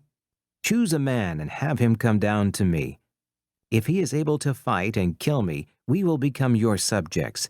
But if I overcome him and kill him, you will become our subjects and serve us." Then the Philistine said, "This day I defy the ranks of Israel. Give me a man and let us fight each other." On hearing the Philistines' words, Saul and all the Israelites were dismayed and terrified. Now David was the son of an Ephrathite named Jesse, who was from Bethlehem in Judah. Jesse had 8 sons, and in Saul's time he was old and well advanced in years. Jesse's 3 oldest sons had followed Saul to the war. The firstborn was Eliab, the second Abinadab, and the third Shema. David was the youngest. The 3 oldest followed Saul, but David went back and forth from Saul to tend his father's sheep at Bethlehem. For 40 days the Philistine came forward every morning and evening and took his stand. Now Jesse said to his son David, "Take this ephah of roasted grain and these 10 loaves of bread for your brothers, and hurry to their camp. Take along these 10 cheeses to the commander of their unit. See how your brothers are, and bring back some assurance from them. They are with Saul and all the men of Israel in the valley of Elah, fighting against the Philistines." Early in the morning, David left the flock with a shepherd, loaded up and set out as Jesse had directed. He reached the camp as the army was going out to its battle positions, shouting the war cry. Israel and the Philistines were drawing up their lines facing each other. David left his things with the keeper of supplies, ran to the battle lines, and greeted his brothers. As he was talking with them, Goliath, the Philistine champion from Gath, stepped out from his lines and shouted his usual defiance, and David heard it. When the Israelites saw the man, they all ran from him in great fear. Now the Israelites had been saying, "Do you see how this man keeps coming out? He comes out to defy Israel. The king will give great wealth to the man who kills him. He will also give him his daughter in marriage and will exempt his father's family from taxes in Israel." David asked the men standing near him, "What will be done for the man who kills this Philistine and removes this disgrace from Israel? Who is this uncircumcised Philistine that he should defy the armies of the living God?" They repeated to him what they had been saying and told him, "This is what will be done for the man who kills him." When Eliab, David's oldest brother, heard him speaking with the men, he burned with anger at him and asked, "Why have you come down here? And with whom did you leave those few sheep in the desert? I know how conceited you are and how wicked your heart is. You came down only to watch the battle." "Now what have I done?" said David. "Can't I even speak?" He then turned away to someone else and brought up the same matter. And the men answered him as before. What David said was overheard and reported to Saul, and Saul sent for him. David said to Saul, "Let no one lose heart on account of this Philistine. Your servant will go and fight him." Saul replied, "You are not able to go out against this Philistine and fight him. You are only a boy, and he has been a fighting man from his youth." But David said to Saul, "Your servant has been keeping his father's sheep. When a lion or a bear came and carried off a sheep from the flock, I went after it, struck it, and rescued the sheep from its mouth. When it turned on me, I seized it by its hair, struck it, and killed it. Your servant has killed both the lion and the bear. This uncircumcised Philistine will be like one of them, because he has defied the armies of the living God. The Lord who delivered me from the paw of the lion and the paw of the bear will deliver me from the hand of this Philistine." Saul said to David, "Go, and the Lord be with you." Then Saul dressed David in his own tunic. He put a coat of armor on him and a bronze helmet on his head. David fastened on his sword over the tunic and tried walking around because he was not used to them. "I cannot go in these," he said to Saul, "because I am not used to them." So he took them off. Then he took his staff in his hand, chose 5 smooth stones from the stream, put them in the pouch of his shepherd's bag, and, with his sling in his hand, approached the Philistine. Meanwhile, the Philistine, with his shield-bearer in front of him, kept coming closer to David. He looked David over and saw that he was only a boy, ruddy and handsome, and he despised him. He said to David, "Am I a dog that you came at me with sticks?" And the Philistine cursed David by his gods. "Come here," he said, "and I'll give your flesh to the birds of the air and the beasts of the field." David said to the Philistine, "You come against me with sword and spear and javelin, but I come against you in the name of the Lord Almighty, the God of the armies of Israel, whom you have defied. This day the Lord will hand you over to me, and I'll strike you down and cut off your head. Today I will give the carcasses of the Philistine army to the birds of the air and the beasts of the earth, and the whole world will know that there is a God in Israel. All those gathered here will know that it is not by sword or spear that the Lord saves, for the battle is the Lord's, and he will give all of you into our hands." As the Philistine moved closer to attack him, David ran quickly toward the battle line to meet him. Reaching into his bag and taking out a stone, he slung it and struck the Philistine on the forehead. The stone sank into his forehead, and he fell face down on the ground. So David triumphed over the Philistine with a sling and a stone without a sword in his hand, and he struck down the Philistine and killed him. David ran and stood over him. He took hold of the Philistine's sword and drew it from the scabbard.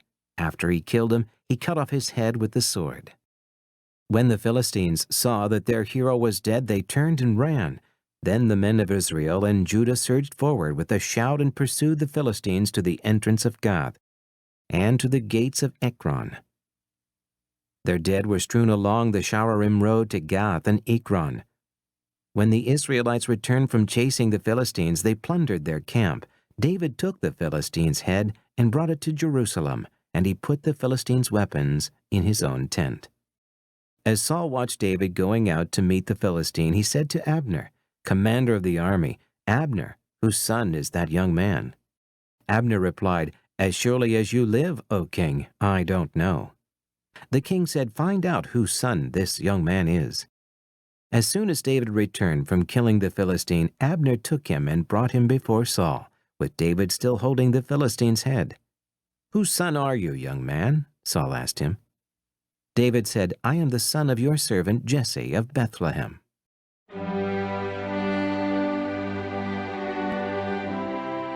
First Samuel, chapter 18.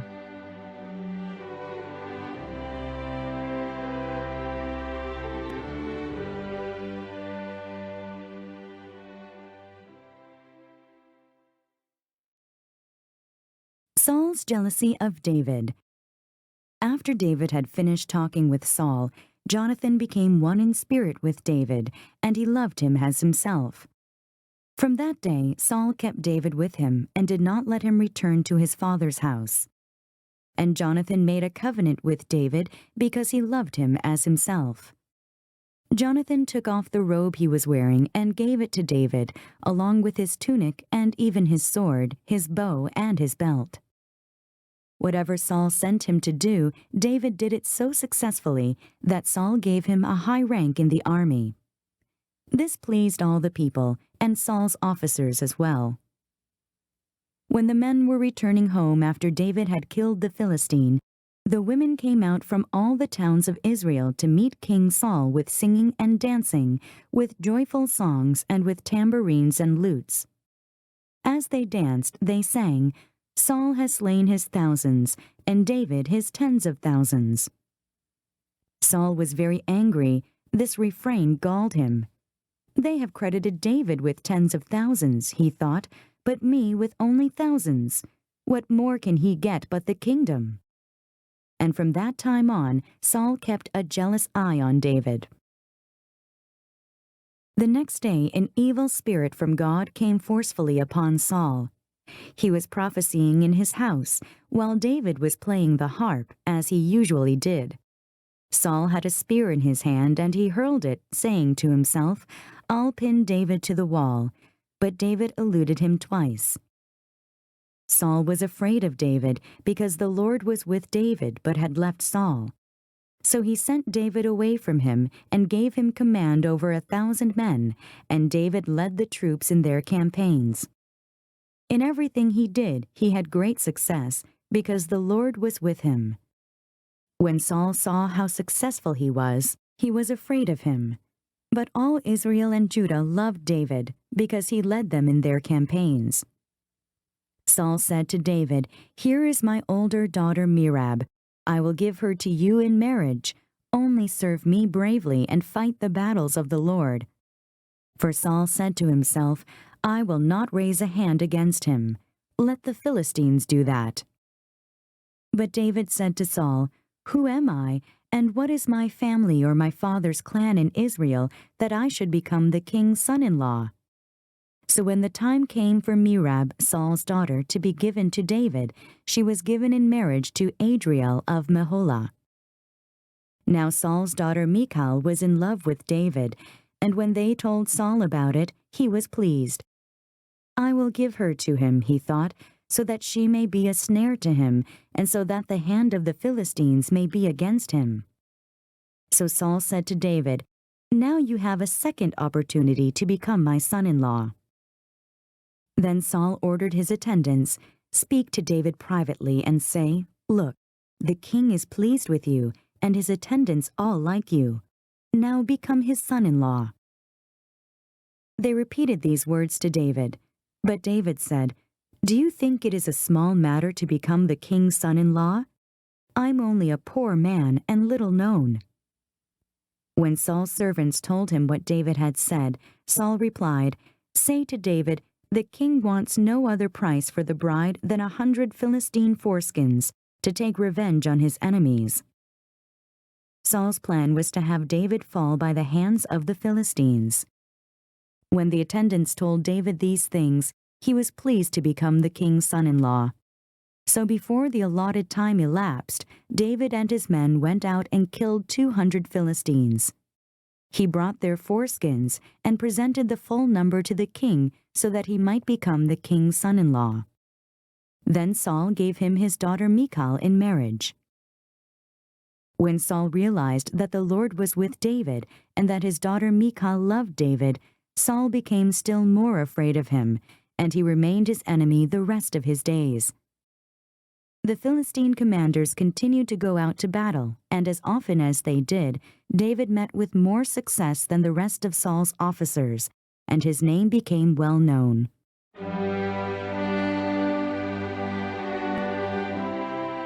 First Samuel, chapter 19.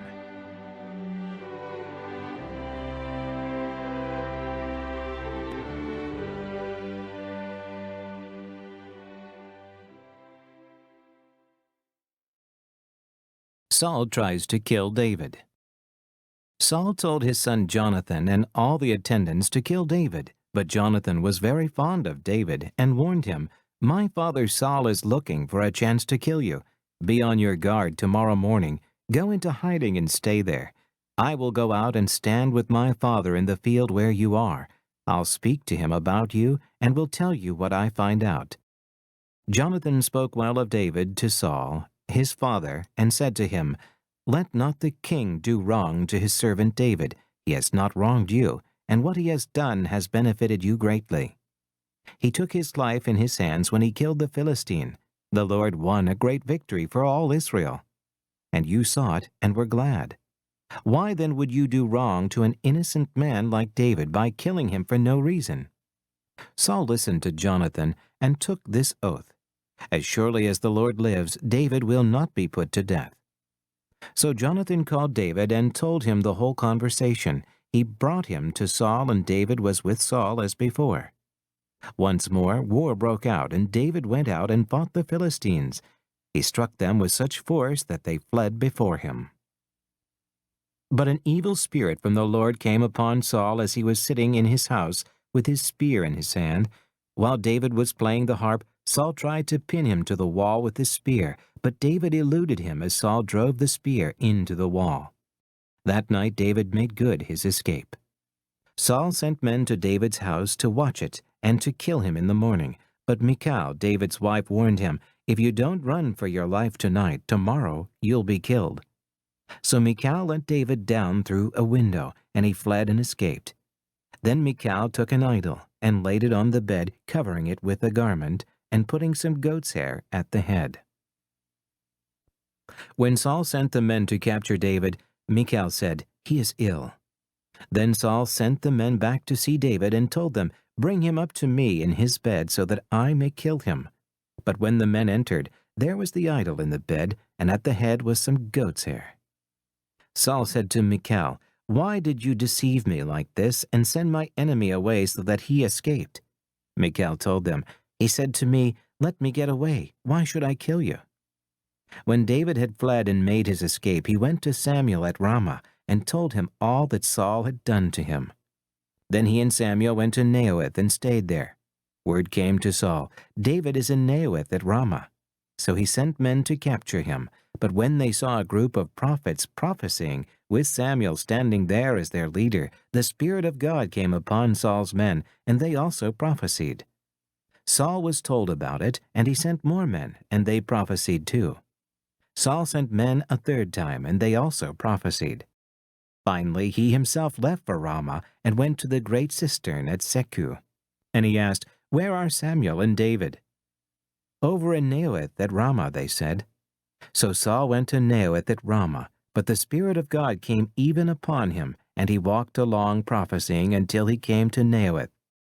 He stripped off his robes, and he also prophesied in Samuel's presence. He lay that way all that day and night. This is why people say, "Is Saul also among the prophets?"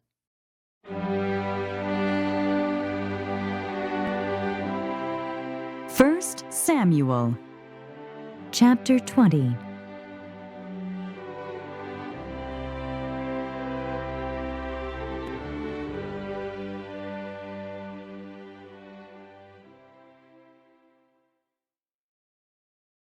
David and Jonathan. Then David fled from Naioth at Ramah and went to Jonathan and asked, "What have I done?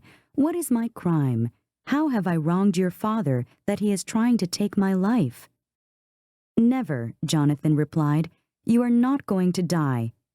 Look, my father doesn't do anything, great or small, without confiding in me.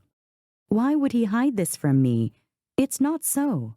But David took an oath and said, "Your father knows very well that I have found favor in your eyes, and he has said to himself, 'Jonathan must not know this, or he will be grieved.' Yet as surely as the Lord lives and as you live, there is only a step between me and death." Jonathan said to David, "Whatever you want me to do, I'll do for you." So David said, "Look, tomorrow is the new moon festival, and I am supposed to dine with the king. But let me go and hide in the field until the evening of the day after tomorrow. If your father misses me at all, tell him, 'David earnestly asked my permission to hurry to Bethlehem, his hometown, because an annual sacrifice is being made there for his whole clan.' If he says, 'Very well,' then your servant is safe. But if he loses his temper, you can be sure that he is determined to harm me.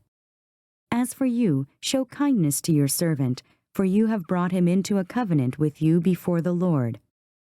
If I am guilty, then kill me yourself. Why hand me over to your father?" "Never," Jonathan said.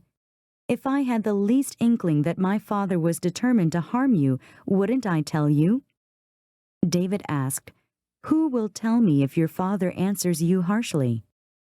"Come," Jonathan said, "let's go out into the field." So they went there together. Then Jonathan said to David, "By the Lord, the God of Israel, I will surely sound out my father by this time the day after tomorrow. If he is favorably disposed toward you, will I not send you word and let you know? But if my father is inclined to harm you, may the Lord deal with me, be it ever so severely, if I do not let you know and send you away safely. May the Lord be with you as he has been with my father. But show me unfailing kindness like that of the Lord as long as I live, so that I may not be killed, and do not ever cut off your kindness from my family, not even when the Lord has cut off every one of David's enemies from the face of the earth." So Jonathan made a covenant with the house of David, saying, "May the Lord call David's enemies to account." And Jonathan had David reaffirm his oath out of love for him, because he loved him as he loved himself. Then Jonathan said to David, "Tomorrow is the new moon festival. You will be missed, because your seat will be empty. The day after tomorrow, toward evening, go to the place where you hid when this trouble began, and wait by the stone Ezel. I will shoot 3 arrows to the side of it, as though I were shooting at a target. Then I will send a boy and say, 'Go, find the arrows.' If I say to him, 'Look, the arrows are on this side of you, bring them here,' then come, because as surely as the Lord lives, you are safe, there is no danger. But if I say to the boy, 'Look, the arrows are beyond you,' then you must go, because the Lord has sent you away. And about the matter you and I discussed, remember, the Lord is witness between you and me forever." So David hid in the field, and when the new moon festival came, the king sat down to eat. He sat in his customary place by the wall, opposite Jonathan, and Abner sat next to Saul. But David's place was empty. Saul said nothing that day, for he thought, "Something must have happened to David to make him ceremonially unclean. Surely he is unclean." But the next day, the 2nd day of the month, David's place was empty again. Then Saul said to his son Jonathan, "Why hasn't the son of Jesse come to the meal, either yesterday or today?" Jonathan answered, "David earnestly asked me for permission to go to Bethlehem. He said, 'Let me go, because our family is observing a sacrifice in the town, and my brother has ordered me to be there. If I have found favor in your eyes, let me get away to see my brothers.' That is why he has not come to the king's table." Saul's anger flared up at Jonathan, and he said to him, "You son of a perverse and rebellious woman, don't I know that you have sided with the son of Jesse to your own shame and to the shame of the mother who bore you? As long as the son of Jesse lives on this earth, neither you nor your kingdom will be established. Now send and bring him to me, for he must die." "Why should he be put to death? What has he done?" Jonathan asked his father. But Saul hurled his spear at him to kill him. Then Jonathan knew that his father intended to kill David. Jonathan got up from the table in fierce anger. On that 2nd day of the month he did not eat, because he was grieved at his father's shameful treatment of David. In the morning, Jonathan went out to the field for his meeting with David. He had a small boy with him, and he said to the boy, "Run and find the arrows I shoot." As the boy ran, he shot an arrow beyond him. When the boy came to the place where Jonathan's arrow had fallen, Jonathan called out after him, "Isn't the arrow beyond you?" Then he shouted, "Hurry, go quickly, don't stop." The boy picked up the arrow and returned to his master. The boy knew nothing of all this, only Jonathan and David knew. Then Jonathan gave his weapons to the boy and said, "Go, carry them back to town." After the boy had gone, David got up from the south side of the stone and bowed down before Jonathan 3 times, with his face to the ground. Then they kissed each other and wept together, but David wept the most. Jonathan said to David, "Go in peace, for we have sworn friendship with each other in the name of the Lord, saying, 'The Lord is witness between you and me, and between your descendants and my descendants forever.'" Then David left, and Jonathan went back to the town.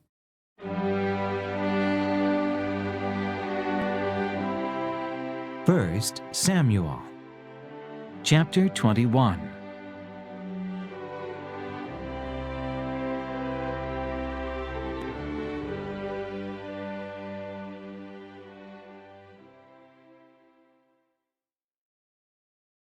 David at Nob.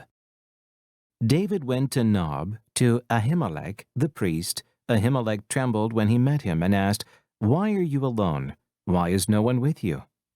David answered Ahimelech the priest, "The king charged me with a certain matter and said to me, 'No one is to know anything about your mission and your instructions.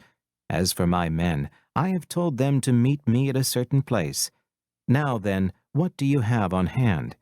Give me 5 loaves of bread, or whatever you can find." But the priest answered David, "I don't have any ordinary bread on hand. However, there is some consecrated bread here, provided the men have kept themselves from women." David replied, "Indeed, women have been kept from us, as usual whenever I set out.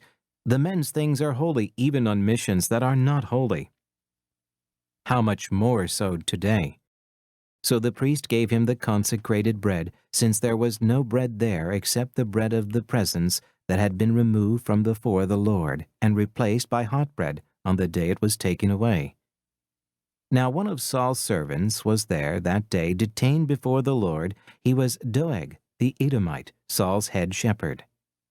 David asked Ahimelech, "Don't you have a spear or a sword here? I haven't brought my sword or any other weapon because the king's business was urgent." The priest replied, "The sword of Goliath the Philistine, whom you killed in the valley of Elah, is here. It is wrapped in a cloth behind the ephod. If you want it, take it. There is no sword here but that one." David said, "There is none like it. Give it to me." David at Gath.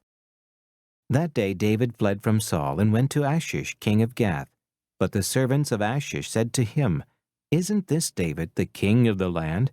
Isn't he the one they sing about in their dances? Saul has slain his thousands, and David his tens of thousands."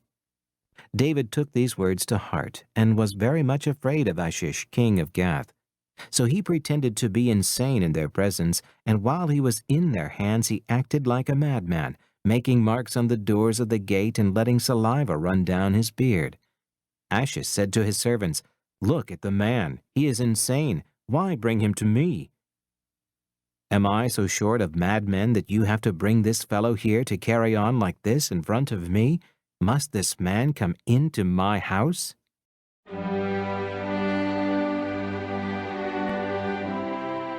First Samuel, chapter 22.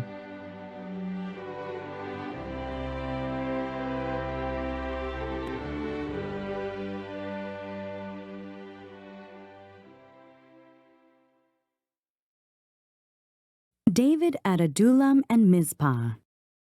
David left Gath and escaped to the cave of Doulam.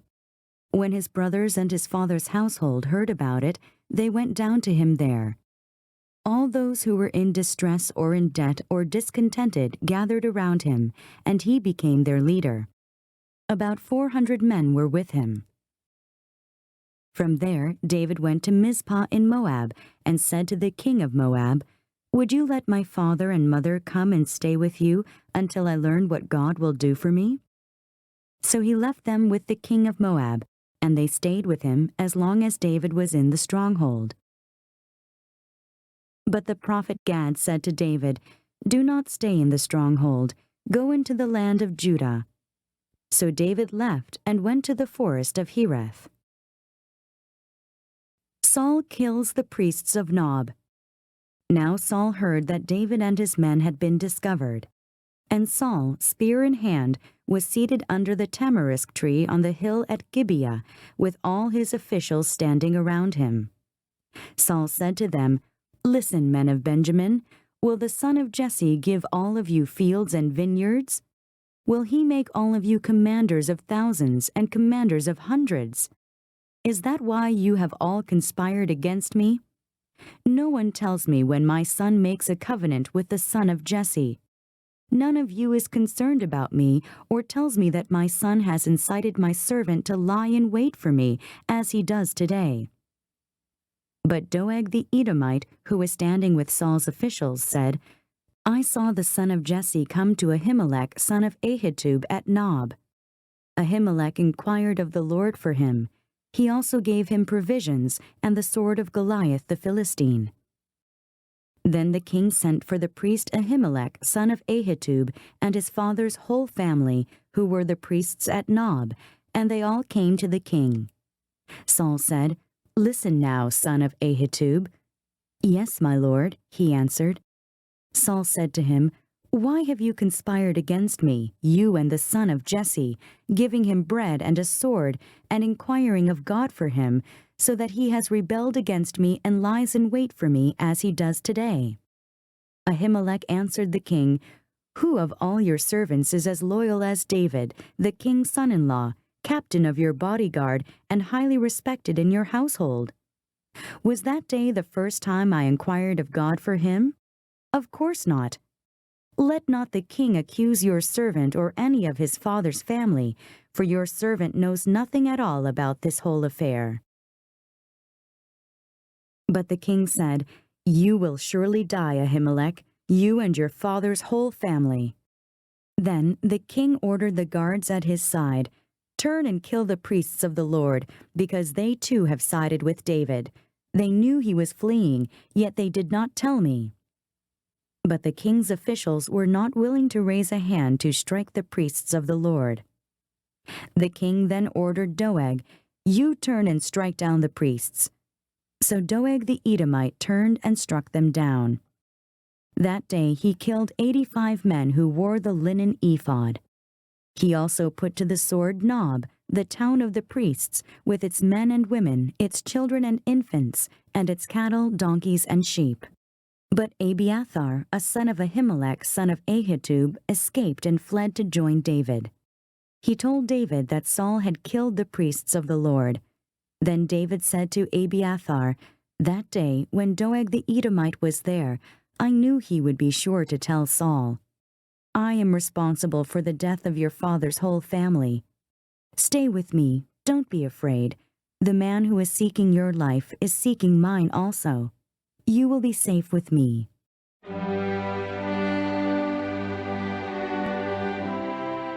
First Samuel, chapter 23.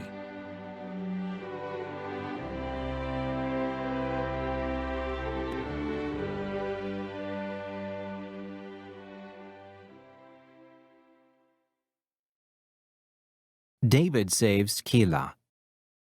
When David was told, "Look, the Philistines are fighting against Kilah and are looting the threshing floors," he inquired of the Lord, saying, "Shall I go and attack these Philistines?" The Lord answered him, "Go attack the Philistines and save Kilah." But David's men said to him, "Here in Judah we are afraid. How much more then if we go to Kilah against the Philistine forces?" Once again David inquired of the Lord, and the Lord answered him, "Go down to Kilah, for I am going to give the Philistines into your hand." So David and his men went to Kilah, fought the Philistines, and carried off their livestock. He inflicted heavy losses on the Philistines and saved the people of Kilah. Now Abiathar, son of Ahimelech, had brought the ephod down with him when he fled to David at Kilah. Saul pursues David. Saul was told that David had gone to Kilah, and he said, "God has handed him over to me, for David has imprisoned himself by entering a town with gates and bars." And Saul called up all his forces for battle to go down to Kilah to besiege David and his men. When David learned that Saul was plotting against him, he said to Abiathar the priest, "Bring the ephod." David said, O Lord, God of Israel, your servant has heard definitely that Saul plans to come to Kilah and destroy the town on account of me. Will the citizens of Kilah surrender me to him? Will Saul come down as your servant has heard?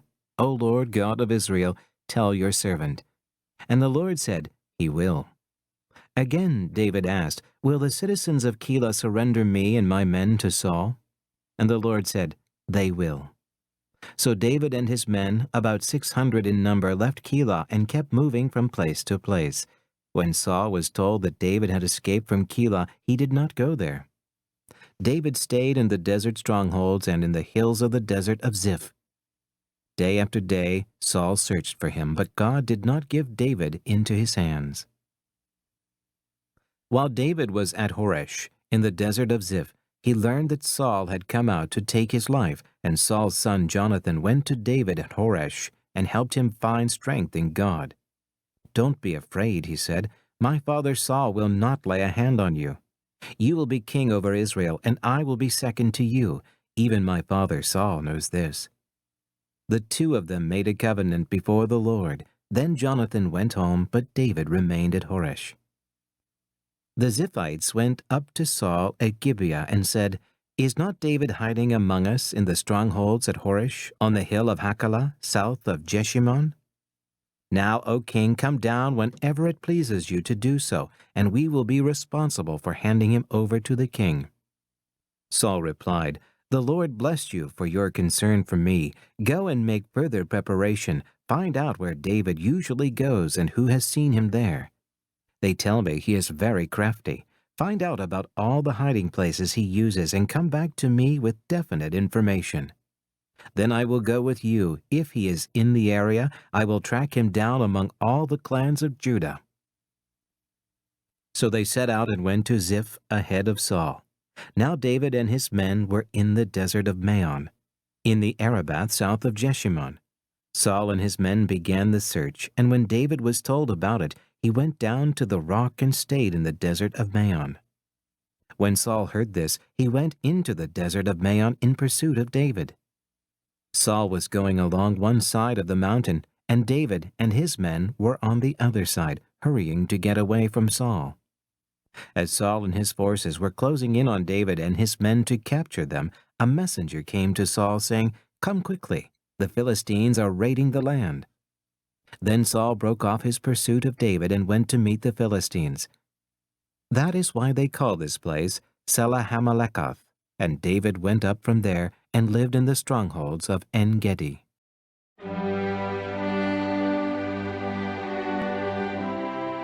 First Samuel, chapter 24.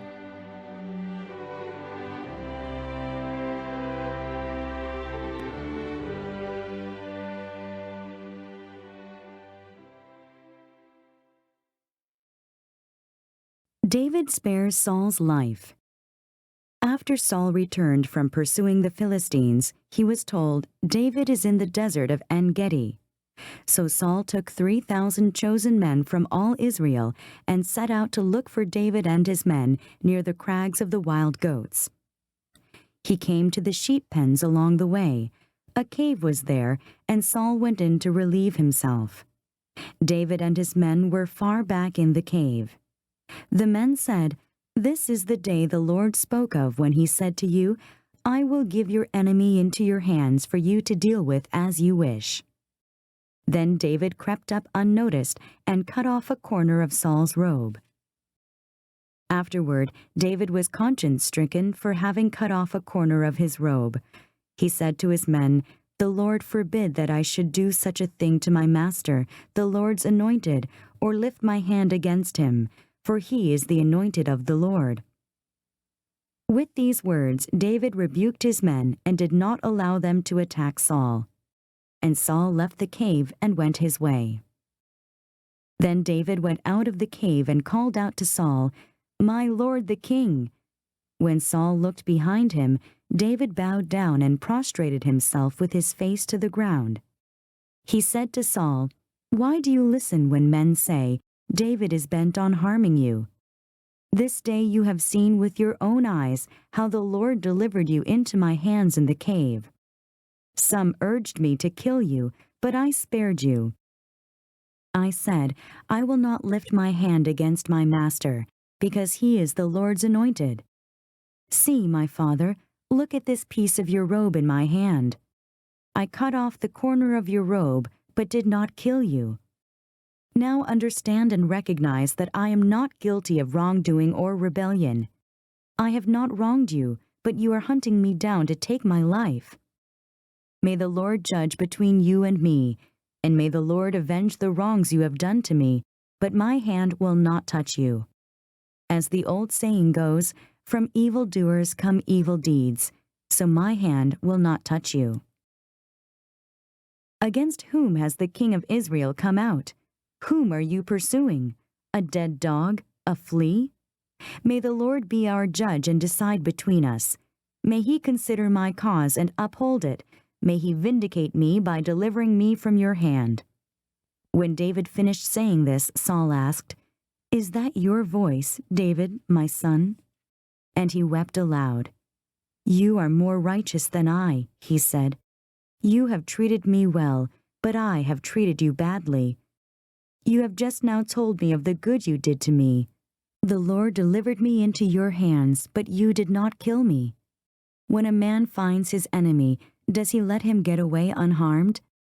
May the Lord reward you well for the way you treated me today. I know that you will surely be king, and that the kingdom of Israel will be established in your hands. Now swear to me by the Lord that you will not cut off my descendants or wipe out my name from my father's family. So David gave his oath to Saul. Then Saul returned home, but David and his men went up to the stronghold.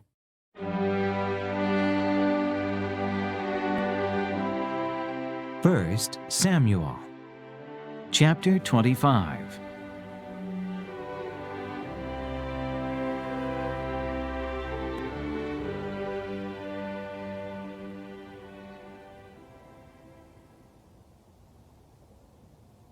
David, Nabal, and Abigail. Now Samuel died, and all Israel assembled and mourned for him, and they buried him at his home in Ramah. Then David moved down into the desert of Maon. A certain man in Maon, who had property there at Carmel, was very wealthy. He had 1,000 goats and 3,000 sheep, which he was shearing in Carmel. His name was Nabal, and his wife's name was Abigail. She was an intelligent and beautiful woman, but her husband, a Calebite, was surly and mean in his dealings. While David was in the desert, he heard that Nabal was shearing sheep, so he sent 10 young men and said to them, Go up to Nabal at Carmel, and greet him in my name.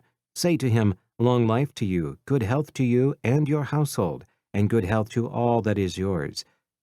Now I hear that it is sheep shearing time. When your shepherds were with us, we did not mistreat them, and the whole time they were at Carmel, nothing of theirs was missing. Ask your own servants, and they will tell you. Therefore be favorable toward my young men, since we come at a festive time. Please give your servants and your son David whatever you can find for them. When David's men arrived, they gave Nabal this message in David's name. Then they waited. Nabal answered David's servants, Who is this David? Who is this son of Jesse? Many servants are breaking away from their masters these days. Why should I take my bread and water and the meat I have slaughtered for my shearers, and give it to men coming from who knows where? David's men turned around and went back. When they arrived, they reported every word. David said to his men, Put on your swords. So they put on their swords, and David put on his. About 400 men went up with David, while 200 stayed with the supplies. One of the servants told Nabal's wife Abigail, David sent messengers from the desert to give our master his greetings, but he hurled insults at them. Yet these men were very good to us. They did not mistreat us, and the whole time we were out in the fields near them, nothing was missing. Night and day they were a wall around us. All the time we were herding our sheep near them. Now think it over and see what you can do, because disaster is hanging over our master and his whole household. He is such a wicked man that no one can talk to him. Abigail lost no time. She took 200 loaves of bread, 2 skins of wine, 5 dressed sheep, 5 seahs of roasted grain, 100 cakes of raisins, and 200 cakes of pressed figs, and loaded them on donkeys. Then she told her servants, "Go on ahead, I'll follow you." But she did not tell her husband Nabal. As she came riding her donkey into a mountain ravine, there were David and his men descending toward her, and she met them. David had just said, "It's been useless, all my watching over this fellow's property in the desert so that nothing of his was missing. He has paid me back evil for good. May God deal with David, be it ever so severely, if by morning I leave alive one male of all who belong to him." When Abigail saw David, she quickly got off her donkey and bowed down before David with her face to the ground. She fell at his feet and said, "My lord, let the blame be on me alone. Please let your servant speak to you. Hear what your servant has to say. May my lord pay no attention to that wicked man Nabal. He is just like his name. His name is Fool, and folly goes with him. But as for me, your servant, I did not see the men my master sent. Now since the Lord has kept you, my master, from bloodshed and from avenging yourself with your own hands, as surely as the Lord lives, and as you live, may your enemies and all who intend to harm my master be like Nabal. And let this gift, which your servant has brought to my master, be given to the men who follow you. Please forgive your servant's offense, for the Lord will certainly make a lasting dynasty for my master, because he fights the Lord's battles. Let no wrongdoing be found in you as long as you live. Even though someone is pursuing you to take your life, the life of my master will be bound securely in the bundle of the living by the Lord your God. But the lives of your enemies he will hurl away as from the pocket of a sling. When the Lord has done for my master every good thing he promised concerning him and has appointed him leader over Israel, my master will not have on his conscience the staggering burden of needless bloodshed or of having avenged himself. And when the Lord has brought my master success, remember your servant." David said to Abigail, "Praise be to the Lord, the God of Israel, who has sent you today to meet me. May you be blessed for your good judgment and for keeping me from bloodshed this day, and from avenging myself with my own hands. Otherwise, as surely as the Lord, the God of Israel, lives, who has kept me from harming you, if you had not come quickly to meet me, not one male belonging to Nabal would have been left alive by daybreak." Then David accepted from her hand what she had brought him and said, "Go home in peace. I have heard your words and granted your request." When Abigail went to Nabal, he was in the house holding a banquet like that of a king. He was in high spirits and very drunk, so she told him nothing until daybreak. Then in the morning, when Nabal was sober, his wife told him all these things, and his heart failed him, and he became like a stone. About 10 days later, the Lord struck Nabal, and he died. When David heard that Nabal was dead, he said, "Praise be to the Lord, who has upheld my cause against Nabal for treating me with contempt. He has kept his servant from doing wrong, and has brought Nabal's wrongdoing down on his own head." Then David sent word to Abigail, asking her to become his wife. His servants went to Carmel and said to Abigail, "David has sent us to you to take you to become his wife." She bowed down with her face to the ground and said, "Here is your maidservant ready to serve you and wash the feet of my master's servants." Abigail quickly got on a donkey, and attended by her 5 maids went with David's messengers and became his wife. David had also married Ahinoam of Jezreel, and they both were his wives, but Saul had given his daughter Michal, David's wife, to Paltiel, son of Laish, who was from Gallim.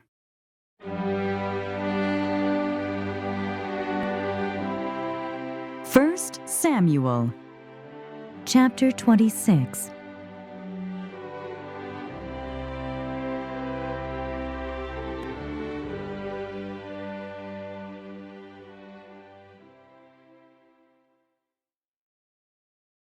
David again spares Saul's life.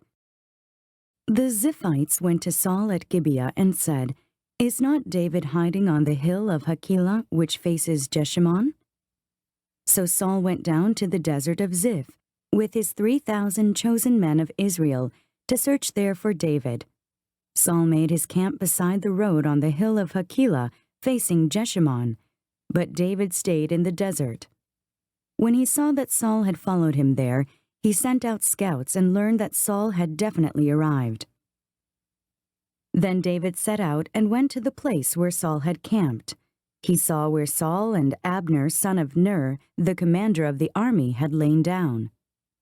Saul was lying inside the camp, with the army encamped around him. David then asked Ahimelech the Hittite and Abishai, son of Zeruiah, Joab's brother, "Who will go down into the camp with me to Saul?" "I'll go with you," said Abishai. So David and Abishai went to the army by night, and there was Saul, lying asleep inside the camp, with his spear stuck in the ground near his head. Abner and the soldiers were lying around him. Abishai said to David, "Today God has delivered your enemy into your hands. Now let me pin him to the ground with one thrust of my spear. I won't strike him twice." But David said to Abishai, "Don't destroy him. Who can lay a hand on the Lord's anointed and be guiltless? As surely as the Lord lives," he said, "the Lord himself will strike him. Either his time will come and he will die, or he will go into battle and perish. But the Lord forbid that I should lay a hand on the Lord's anointed. Now get the spear and water jug that are near his head, and let's go." So David took the spear and water jug near Saul's head, and they left. No one saw or knew about it, nor did anyone wake up. They were all sleeping, because the Lord had put them into a deep sleep. Then David crossed over to the other side and stood on top of the hill some distance away. There was a wide space between them. He called out to the army and to Abner, son of Ner, "Aren't you going to answer me, Abner?" Abner replied, "Who are you who calls to the king?" David said, "You're a man, aren't you? And who is like you in Israel? Why didn't you guard your lord the king? Someone came to destroy your lord the king. What you have done is not good. As surely as the Lord lives, you and your men deserve to die, because you did not guard your master, the Lord's anointed. Look around you. Where are the king's spear and water jug that were near his head?" Saul recognized David's voice and said, "Is that your voice, David, my son?" David replied, "Yes, it is, my lord the king." And he added, "Why is my lord pursuing his servant? What have I done, and what wrong am I guilty of? Now let my lord the king listen to his servant's words. If the Lord has incited you against me, then may he accept an offering. If, however, men have done it, may they be cursed before the Lord. They have now driven me from my share in the Lord's inheritance and have said, 'Go, serve other gods.' Now do not let my blood fall to the ground far from the presence of the Lord. The king of Israel has come out to look for a flea, as one hunts a partridge in the mountains." Then Saul said, "I have sinned. Come back, David my son. Because you considered my life precious today, I will not try to harm you again. Surely I have acted like a fool and have erred greatly." "Here is the king's spear," David answered. "Let one of your young men come over and get it. The Lord rewards every man for his righteousness and faithfulness. The Lord delivered you into my hands today, but I would not lay a hand on the Lord's anointed. As surely as I valued your life today, so may the Lord value my life and deliver me from all trouble." Then Saul said to David, "May you be blessed, my son David. You will do great things and surely triumph." So David went on his way, and Saul returned home.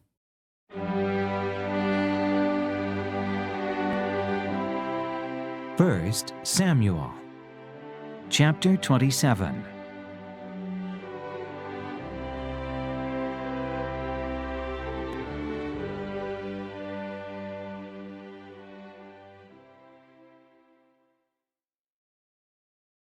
David among the Philistines.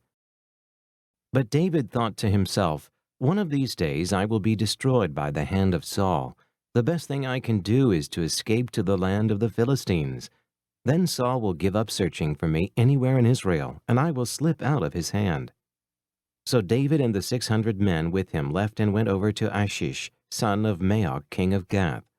David and his men settled in Gath with Achish. Each man had his family with him, and David had his 2 wives, Ahinoam of Jezreel, and Abigail of Carmel, the widow of Nabal. When Saul was told that David had fled to Gath, he no longer searched for him. Then David said to Achish, "If I have found favor in your eyes, let a place be assigned to me in one of the country towns, that I may live there. Why should your servant live in the royal city with you?" So on that day Achish gave him Ziklag, and it has belonged to the kings of Judah ever since. David lived in Philistine territory 1 year and 4 months. Now David and his men went up and raided the Geshurites, the Girzites, and the Amalekites. From ancient times these peoples had lived in the land extending to Shur and Egypt. Whenever David attacked an area, he did not leave a man or woman alive, but took sheep and cattle, donkeys and camels and clothes. Then he returned to Achish. When Achish asked, "Where did you go raiding today?" David would say, "Against the Negev of Judah, or against the Negev of Jerahmeel, against the Negev of the Kenites." He did not leave a man or woman alive to be brought to Gath, for he thought, "They might inform on us and say, 'This is what David did.'" And such was his practice as long as he lived in Philistine territory. Achish trusted David and said to him, "He has become so odious to his people, the Israelites, that he will be my servant forever."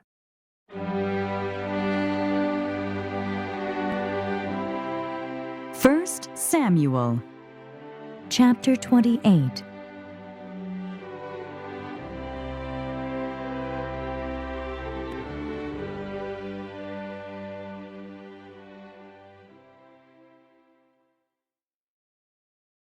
Saul and the witch of Endor.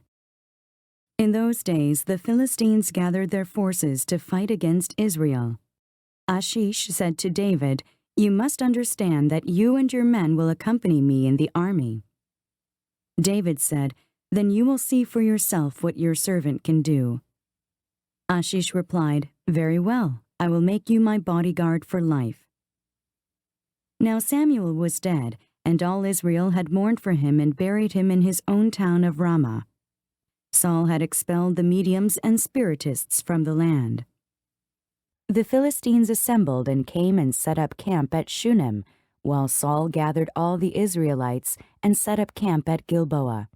When Saul saw the Philistine army, he was afraid. Terror filled his heart.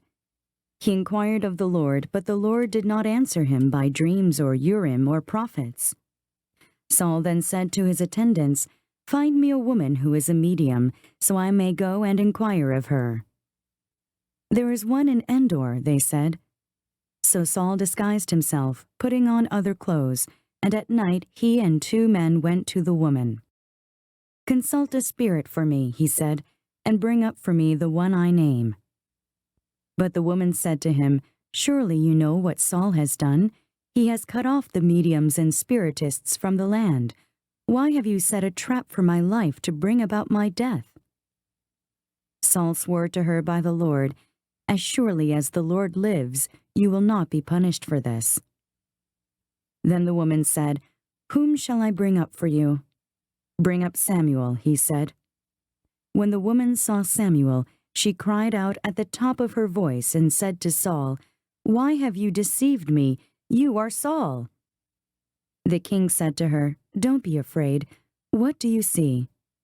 The woman said, "I see a spirit coming up out of the ground." "What does he look like?" he asked. "An old man wearing a robe is coming up," she said. Then Saul knew it was Samuel, and he bowed down and prostrated himself with his face to the ground. Samuel said to Saul, "Why have you disturbed me by bringing me up?" "I am in great distress," Saul said. "The Philistines are fighting against me, and God has turned away from me. He no longer answers me, either by prophets or by dreams. So I have called on you to tell me what to do." Samuel said, "Why do you consult me, now that the Lord has turned away from you and become your enemy? The Lord has done what he predicted through me. The Lord has torn the kingdom out of your hands and given it to one of your neighbors, to David. Because you did not obey the Lord or carry out his fierce wrath against the Amalekites, the Lord has done this to you today. The Lord will hand over both Israel and you to the Philistines, and tomorrow you and your sons will be with me. The Lord will also hand over the army of Israel to the Philistines." Immediately Saul fell full length on the ground, filled with fear because of Samuel's words. His strength was gone, for he had eaten nothing all that day and night. When the woman came to Saul and saw that he was greatly shaken, she said, "Look, your maidservant has obeyed you. I took my life in my hands and did what you told me to do. Now please listen to your servant, and let me give you some food so you may eat and have the strength to go on your way." He refused and said, "I will not eat." But his men joined the woman in urging him, and he listened to them. He got up from the ground and sat on the couch. The woman had a fattened calf at the house, which she butchered at once. She took some flour, kneaded it, and baked bread without yeast. Then she set it before Saul and his men, and they ate. That same night they got up and left.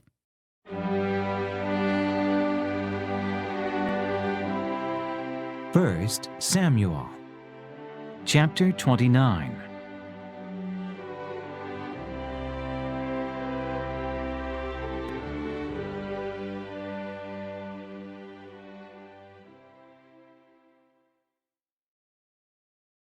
Achish sends David back to Ziklag.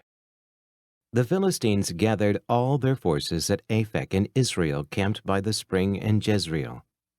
As the Philistine rulers marched with their units of hundreds and thousands, David and his men were marching at the rear with Achish. The commanders of the Philistines asked, "What about these Hebrews?" Achish replied, "Is this not David, who was an officer of Saul, king of Israel? He has already been with me for over a year, and from the day he left Saul until now, I have found no fault in him." But the Philistine commanders were angry with him and said, "Send the man back, that he may return to the place you assigned him. He must not go with us into battle, or he will turn against us during the fighting. How better could he regain his master's favor than by taking the heads of our own men? Isn't this the David they sang about in their dances? Saul has slain his thousands, and David his tens of thousands." So Achish called David and said to him, "As surely as the Lord lives, you have been reliable, and I would be pleased to have you serve with me in the army. From the day you came to me until now, I have found no fault in you, but the rulers don't approve of you. Turn back and go in peace. Do nothing to displease the Philistine rulers." "But what have I done?" asked David. "What have you found against your servant from the day I came to you until now? Why can't I go and fight against the enemies of my lord the king?" Achish answered, "I know that you have been as pleasing in my eyes as an angel of God. Nevertheless, the Philistine commanders have said, 'He must not go up with us into battle.' Now get up early along with your master's servants who have come with you, and leave in the morning as soon as it is light." So David and his men got up early in the morning to go back to the land of the Philistines, and the Philistines went up to Jezreel.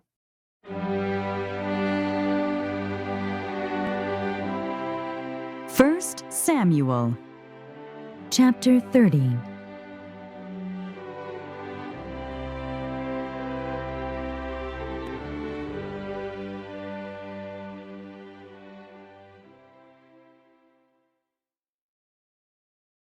David destroys the Amalekites. David and his men reached Ziklag on the third day. Now the Amalekites had raided the Negev and Ziklag. They had attacked Ziklag and burned it, and had taken captive the women and all who were in it, both young and old. They killed none of them, but carried them off as they went on their way. When David and his men came to Ziklag, they found it destroyed by fire, and their wives and sons and daughters taken captive. So David and his men wept aloud until they had no strength left to weep.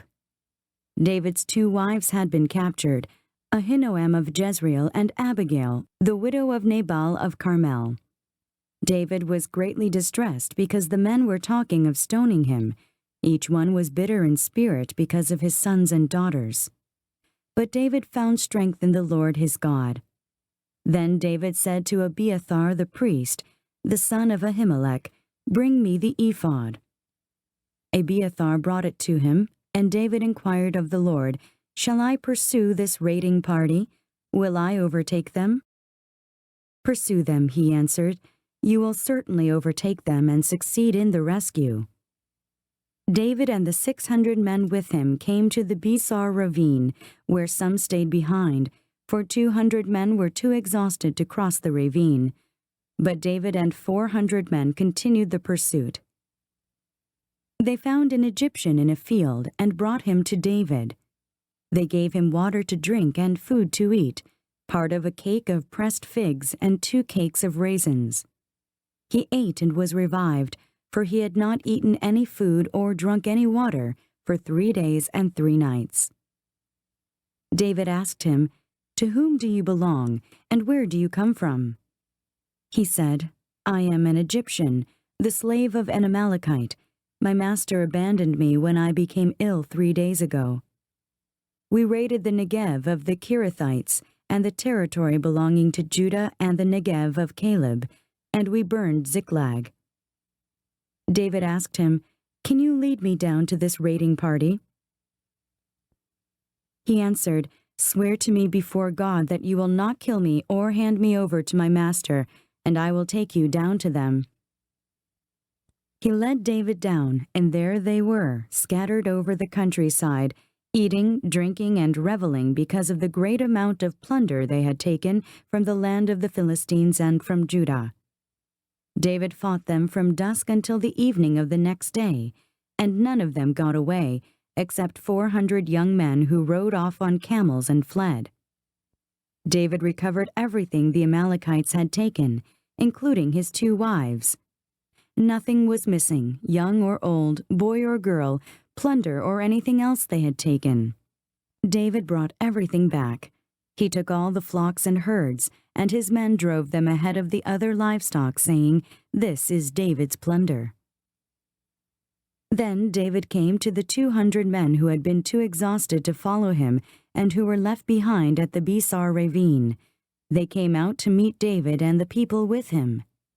As David and his men approached, he greeted them. But all the evil men and troublemakers among David's followers said, "Because they did not go out with us, we will not share with them the plunder we recovered. However, each man may take his wife and children and go." David replied, "No, my brothers, you must not do that with what the Lord has given us. He has protected us and handed over to us the forces that came against us. Who will listen to what you say? The share of the man who stayed with the supplies is to be the same as that of him who went down to the battle. All will share alike." David made this a statute and ordinance for Israel from that day to this. When David arrived in Ziklag, he sent some of the plunder to the elders of Judah, who were his friends, saying, "Here is a present for you from the plunder of the Lord's enemies." He sent it to those who were in Bethel, Ramoth Negev, and Jattir, to those in Aroer, Siphmoth, Eshtemoa, and Rachal, to those in the towns of the Jerahmeelites and the Kenites, to those in Hormah, Borashan, Athak, and Hebron, and to those in all the other places where David and his men had roamed.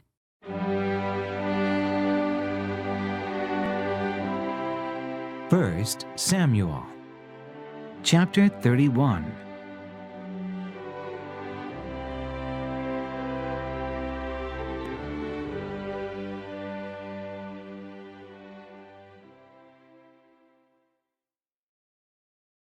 Saul takes his life. Now the Philistines fought against Israel. The Israelites fled before them, and many fell slain on Mount Gilboa. The Philistines pressed hard after Saul and his sons, and they killed his sons Jonathan, Abinadab, and Malchishua. The fighting grew fierce around Saul, and when the archers overtook him, they wounded him critically.